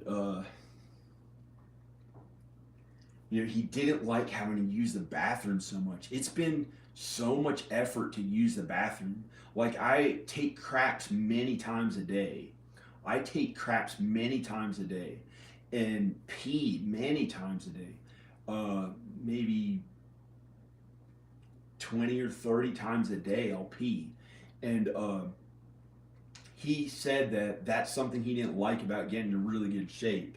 But, you know, I obviously have more fat on me. Like, look at it. Like, look at this. There's very little definition. There's very little definition in that, you know, compared to fitness models and stuff. So, you know, if it looked really, really good, you know, right now it feels like there's so much fat on my stomach. And the problem is not that it's something superficial. It's not something about looks. It's that it.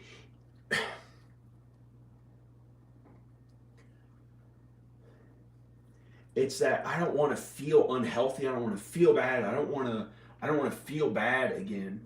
And I don't want to look bad. I don't want to look older. I don't want to feel like shit. I don't want to feel bad. I don't give a shit if somebody thinks I'm a faggot and they're trying to send gay shit up my ass and thoughts. I don't I don't care what that is. It's never gonna get gay with me. I don't know what that anxiety is. Maybe it's from God. Maybe it's from God saying, "Oh, you're too much." No, it's I know why. Because there are people in my life who they did other things with their life and didn't have to work as hard at their looks and their health. And they got to work really hard at these other things that they did, that they created, and that was the thing that they did. And they didn't work as hard at their physical health. And, you know, they worked hard at eating right and sometimes fasting and things like that as a way to lose weight, and doing things like working on a home or physical work like gardening and things like that that can make people look better and in better shape, but they're gonna have, you know, like less muscle. And it's difficult to keep that up as people get older if they don't do muscle. And you know, that's not that important thing, as important of a thing as that's not as important of a thing as your soul. And that's not as important of a thing as your soul. So your soul is forever. So it's about how kind and good and godly and Jesus like you are. You know, I've been doing this for a long time, but I feel like my body, I don't know what it looks like. It's been fatter usually. You know, there's like 20 pounds of weight. I might be like a little more athletic now or whatever, but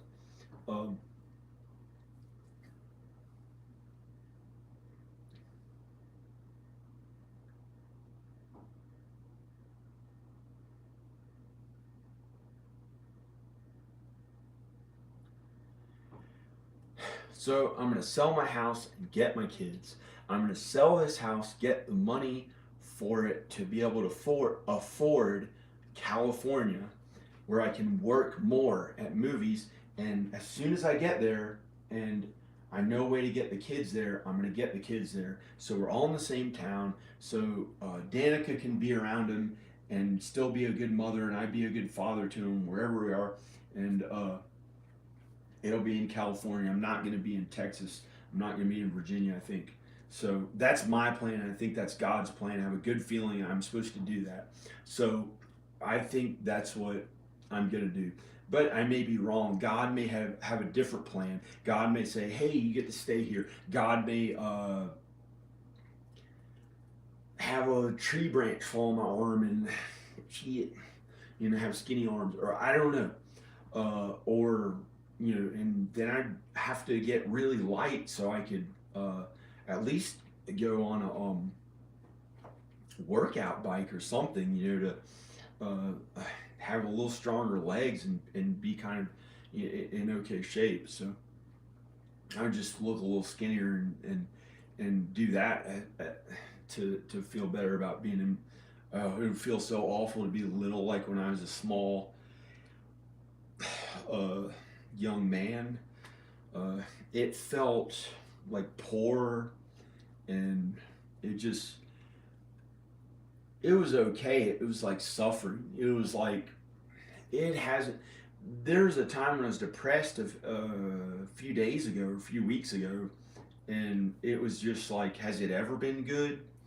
And I was always good and kind and did God's work, but I thought if I just worked as hard as I could at my films and videos, but I just was doing God's work the entire time. I was doing God's work the entire time.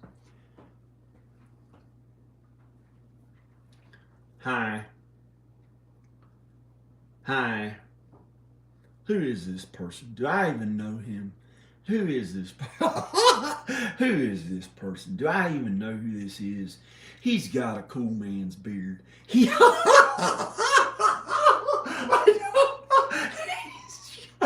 got a cool man's beard.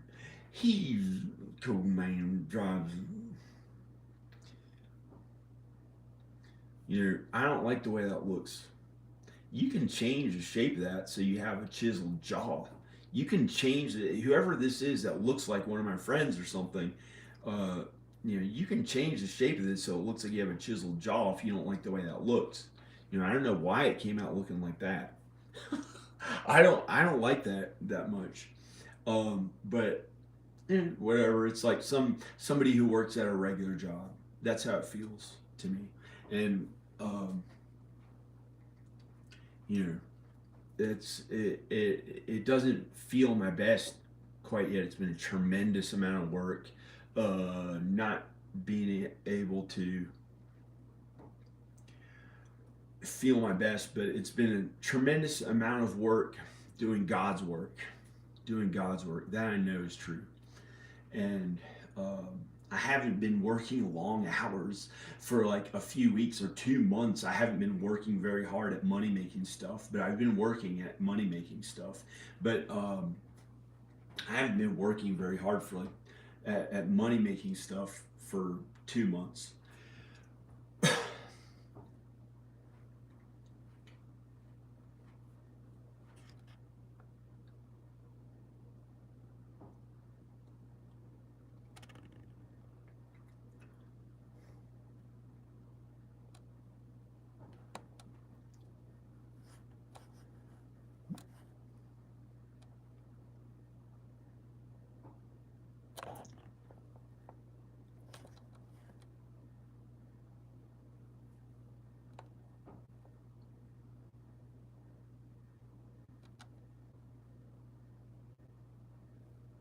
Good old George Lucas.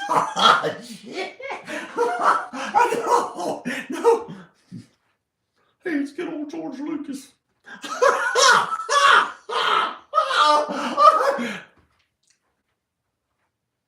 It's good old.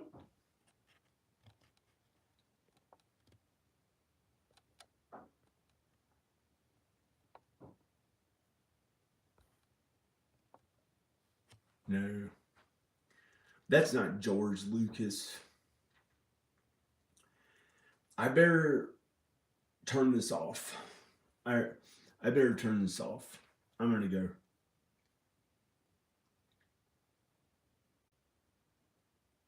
Praise God, praise Jesus. I'm happy for the way I am. I'm 45 years old. 45 years old. 45 years old. You know, that hurts my body. That physically hurt my health and made me feel sick right then to do that, to say I was 45 and act older intentionally. I'm fucking tired of that shit. It has made my body hurt. It has given me pains to my fucking body. I don't want to do it anymore. I'm sorry. I don't want to feel like I'm gonna fucking die. I don't want to fucking feel that way. Guess what? Feels not good to my health. Okay? You may be older or younger, whatever the fuck you feel like looking at or like. You can work out with strength training, totally change the shape of your body and strengthen your legs at almost any age before it's too late, before your legs get too old and weak to where your joints and tendons hurt too much. You can strengthen your legs, you know, that's something different. But there have these people who are, you know, my age, you know, why do I have to have a fucking George Lucas neck to look like them? That made my body feel sick to embrace that, to be kind to them. Why the fuck would I want to stay here if they're my peers and it makes my body hurt? Why would I want to be in a hospital? Do I want to die of cancer? Because I got a thought from Danica and her father and her mother. I don't know if this is real or not, but I got a thought from them. You'll die of cancer. Die of cancer. Again and again, over and over again, till my body felt sick for many days. Drinking kombucha. Wine of cancer is what he drinks. Wine of cancer is what he drinks. The fuck is that? You know, is that because I drank too much caffeine? You know, kombucha. I wasn't drinking any alcohol. I was drinking kombucha without the protein as much, but, you know, until I accepted, one day I sat in front of that kitchen sink. I couldn't go on anymore. They had beaten me down with it and exhausted me, it felt like, in my thoughts. And I don't know if it's real or not until, you know, my body felt sick for many days. And, you know, not with cancer, but I finally said in front of that sink, it was on a kind of sunny day, or sunny. I didn't see how it was, but it was during the day. And it was in front of that sink, and I said, I admitted that I had cancer. I finally gave up and said, okay, I have cancer. I'm dying. And I said it with all my heart and intent and soul, and said it as best as I could. And then it felt like everything was okay. And it was beautiful and good. And this warm, beautiful sun came in. It was almost heavenly. And it was so beautiful, and everything was finally okay. And I felt like I'd finally get to go to heaven. And it didn't matter if I lived or died. And I finally would be at peace. And I wouldn't be at constant unrest. And I wouldn't have to constantly work at things again. And I could finally lay in that bed and just die and be on my way to heaven, and or not have to suffer through it too much. But I thought, if I'm gonna die, I'm gonna die, and I accepted it and said, and everything was okay. Everything was okay, and my body wasn't sick anymore. And the tension, the worry about having to work so hard at things, you know, which was, here's what I call work. Did you see the video of me in a bubble bath like 2 months ago or 3 months ago in a bubble bath? I was very confident. I felt good. I had skinny arms and a fat body, a bunch of fat on my stomach because I had worked on this house 12 hours a day for about 3 months.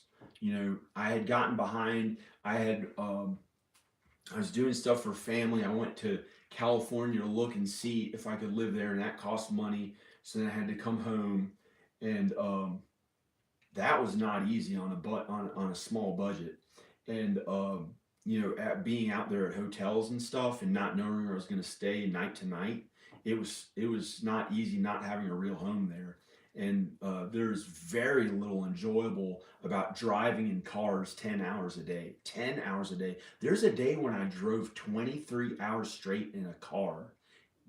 That doesn't feel that good. Looking for where I was going to live there. And that was just California. And I made it back, and it was so beautiful here, and good here. And that was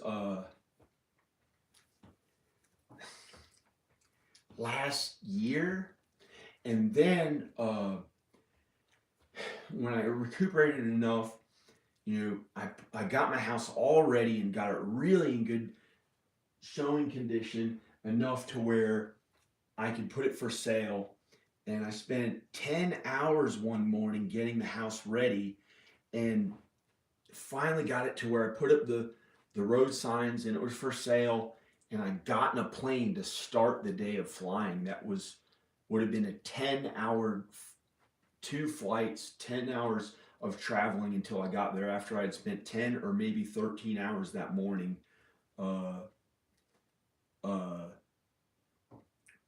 getting the house ready that morning, and then to start the day of traveling, and I couldn't function as well. So I got to Chicago, and I couldn't quite make it to the gate. I was like walking slower and stuff, and then I didn't make the gate, and so I got thrown out into not dangerous, but unknown to me, Chicago, which was, I didn't know. I had to go out in the streets, and there's strange people outside the airport, and there could have been crimes and criminals and stuff. And I had my stuff in a bag, so I wouldn't have to go to the baggage claim, I think.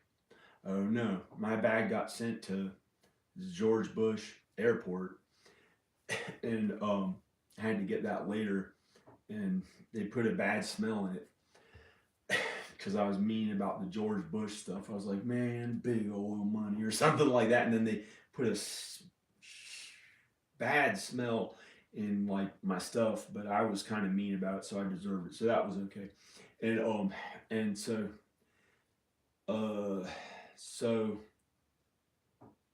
I just. So I had to stay in Chicago and get sleep, and be mentally alert enough to continue on the flight to Texas. And I had quit all my medicine because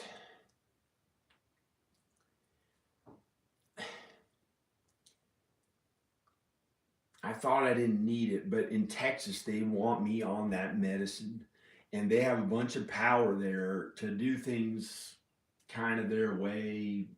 But I could have power there maybe by a miracle of God, or by just God giving me power there. But it's just, I don't like the way it feels in Texas. So when I got there, the way they were to me,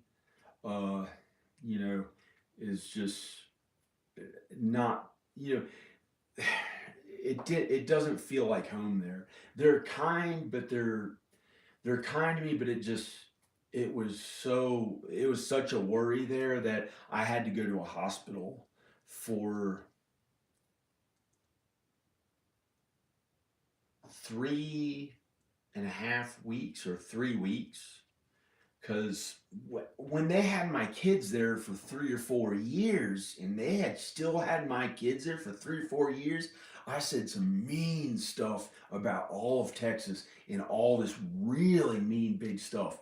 Like I was like, I didn't care if the entire place got destroyed to shit and everyone made it out safe and went to Oklahoma or wherever the heck they went, and the place got destroyed. And then and then I had to go there, and it felt like they were policing me really bad and pissed. They were pissed. It was like when they close a door, it was like a gun cocking, and they meant business, and they wanted to put me in my place, and they made me go to a hospital that I didn't know if I'd ever get out, and of course I'd get out, but I kind of didn't know how long I'd be in there or not, and I guess they let everyone out of there, and so it was scary. It was really scary, and when they put me in there, they rolled me in a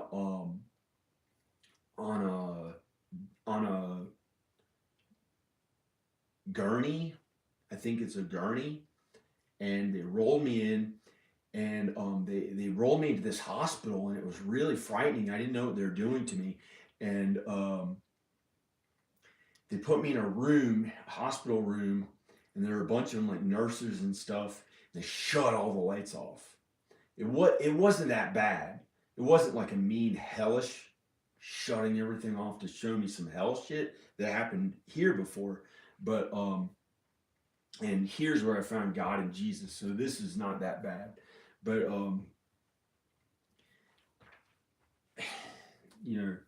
I just don't want to go to Texas again.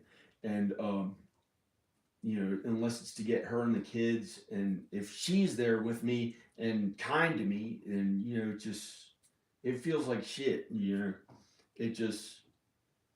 I've had to go there 8 times. I made it there, and 2 of the times I didn't make it there, and 2 of those times I was put in a hospital because I didn't take the medicine that they want me to take. They want me to be on medicine, so that they can pretend I'm crazy, because her father's a doctor, so he knows best, and it maybe.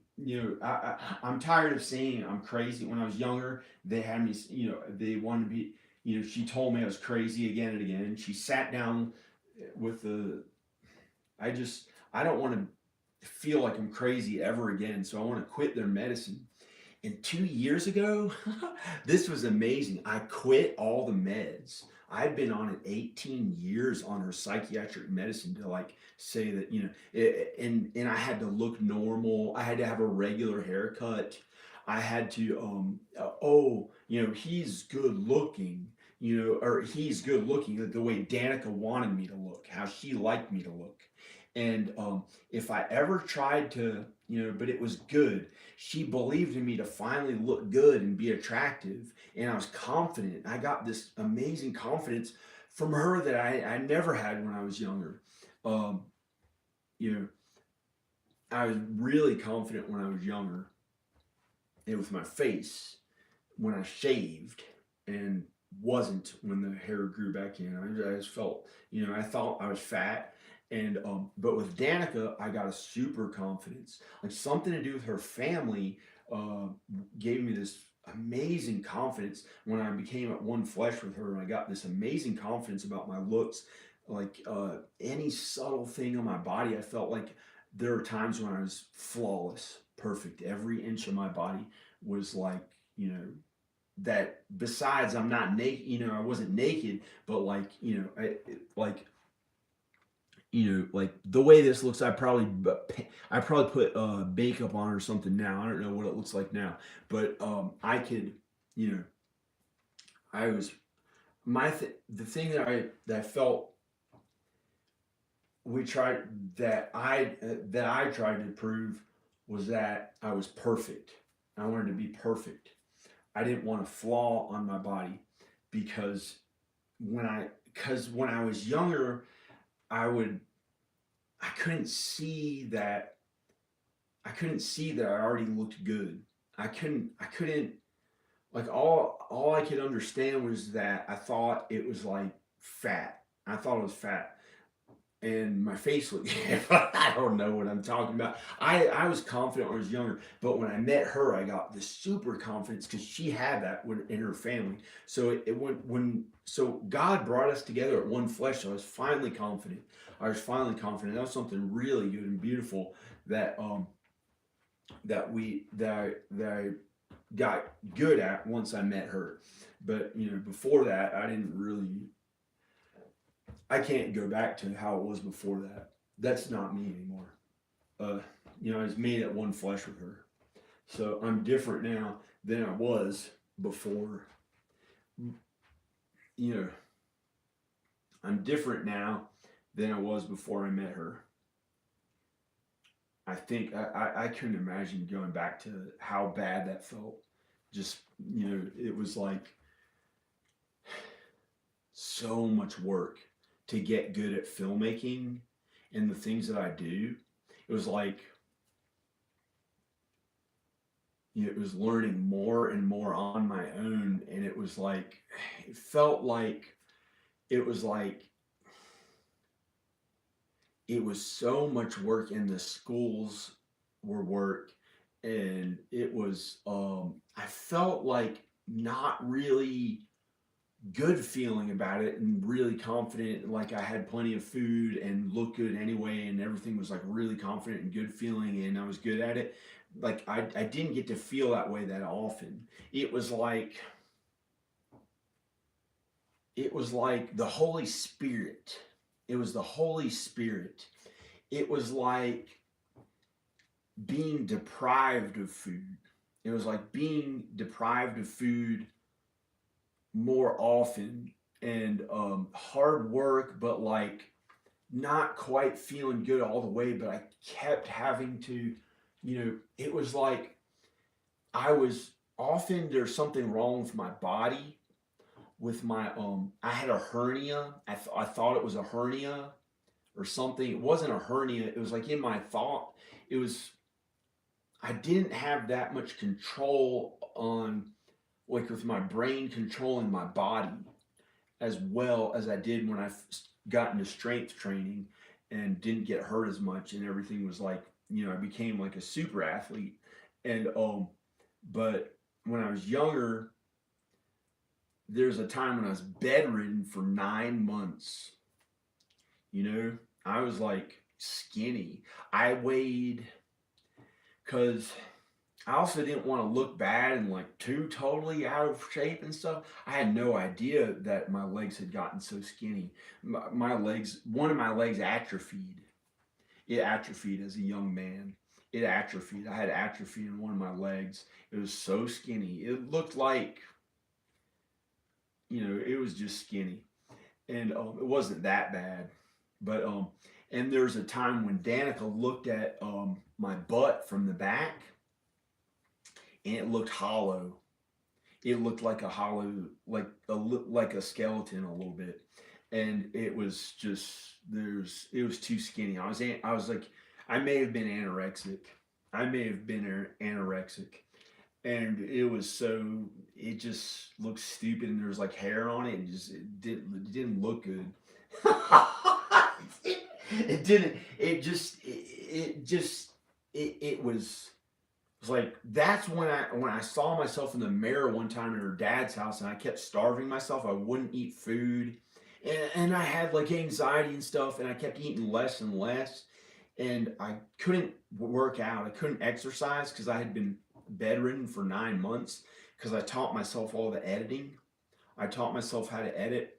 I had taken some stuff in classes and studied in theory, but really I taught myself how to do it with books. And this guy sat down with me one day and showed me the beginnings of Final Cut Pro. And then I got a book. It said how to use Final Cut Pro, and I taught myself how to edit and do all the effects and everything I knew how to do. I think myself, pretty much all myself. It wasn't from school. But the theory I learned in school, and then I taught myself how to get better at editing. I did some editing in school. Actually, I learned how to edit on film in school on a flatbed, and that's where Danica and I met one another, and so um so I just worked really hard, but it was a little selfish, but it was God's work. It was like the Holy Spirit being deprived of anything that felt um like it wasn't like there's people who got to eat whatever they felt like, or not have food a little and eat kind of what they felt like and stuff. I couldn't understand how they got to do that. It was a tremendous amount of work. It was a relentless effort and work, and it took till I was just to not be fat, and I still thought I was fat, and so I ended up being like I think I was anorexic, but I don't know. I may have been kind of anorexic. I think the lightest I got was 125. I think the lightest I got was like 125 or 130. Maybe 130 or 135. So it was somewhere about 125 or 1. And there's a time when my waist was a size 30. 30. That's skinny. It's like almost like a child. And I was 19, I think I was 19 years old or just turned 20. And it was like wearing skinny, I don't know what I was thinking to want to fit into those pants, because you can look way better than that. It looked like I was like, I don't know why I did that. And it was so, I don't know what was wrong with me, but the real reason why I was bedridden for 9 months had something to do with my grandmother Noni. I think it had something to do with my grandmother Noni, and I acted like I felt like an old person. I felt like an old person. I had the body of an old person when I was a young man, and my face still looked good, but it was kind of not really like it wasn't that skinny, but it was pretty skinny, I think. But I don't know. It was like a regular kid who's skinny, like 21 years old or whatever, but my body was small, and it was like I had to have, for 9 months I had to be in a bed, and I couldn't walk to the bathroom most of it. I had to get cups and keep them next to my bed. I had to get cups and keep them next to my bed. And it was something that was just almost humiliating. I had to move back in with my parents because the only way I could make a short film was like this crippled, weird, like I wasn't that weird. It was like I was 23 years old. It was crazy. And it was like I kept working on my short film, and I kept working on the short film. It must have been, I don't know how many hours it was, but it was every waking minute of the day. And I didn't think about sex. At one time, I stopped thinking about sex for many months. I didn't even think about it at all. I didn't want to get aroused in that way because I thought it would hurt the place that I felt an injury. and I felt if I walked, it would make it worse. So I had to stay absolutely still while I was working as hard as I could. It was not easy.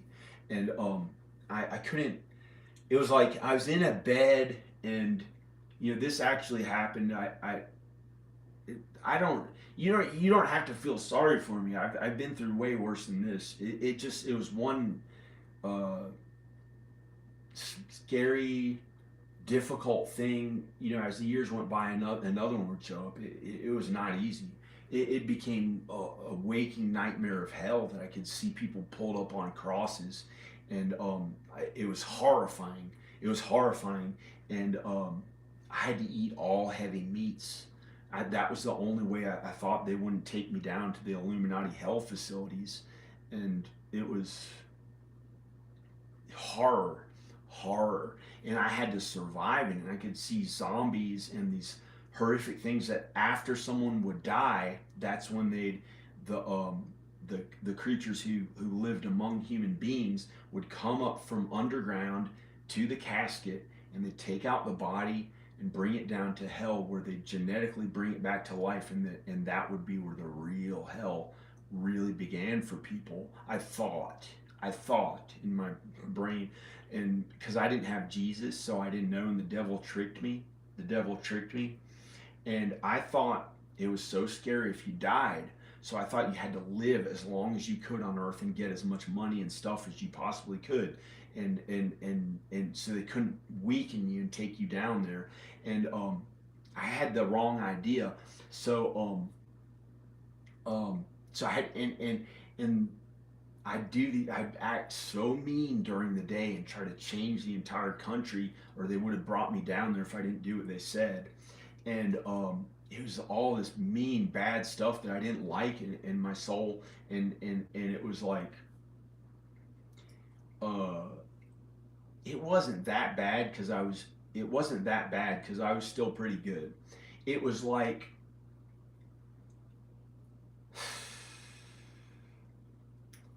so here's what I thought.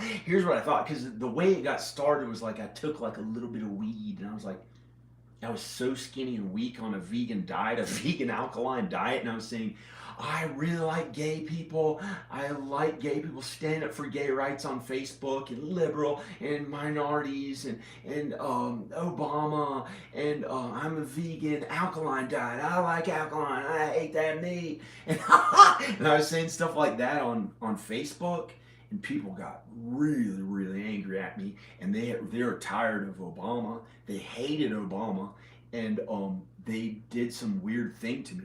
They did some really bad thing to me, and they turned me into like anyway, I thought there's like this elaborate world of who knows what it was that I thought was real, and it was like when someone died, I thought they're so fast. I thought they could have been behind me, and I thought they had a super high IQ. So my IQ got very high, but it was kind of crazy, and it was like fear-driven, the worst imaginable horrific horrors of fear ever that I thought they could do to me. It was way worse than they would have done to Jesus. It was hell. It was what hell would have been like, I think, if I died. I think because I had been a little bit mean when I was younger. I had gotten misled in my faith, and I believed in survival of the fittest almost, but I still believed in God and Jesus. But I was a little mean when I was a mean liberal in California, at the end of California, only for a year or two. But before that, I was really kind of good, but I was like, I didn't think hell was real. And so I got misled in my faith, but I don't know if I would have died, but if I died, I think my work would have gotten famous. I would have died like Van Gogh, or wouldn't have gotten famous at all. But somehow God made me keep living, and I had to be just like the people who are way different from me politically, and it was horrifying. Like when somebody died, I thought, that's when the creatures who were so fast, they had like a 20,000 IQ, and they could be anywhere in this room. I thought they could have. I'm not afraid of any of it anymore. Like there's no worry about it anymore. I could turn all the lights off and probably feel safe, unless I was scared or whatever.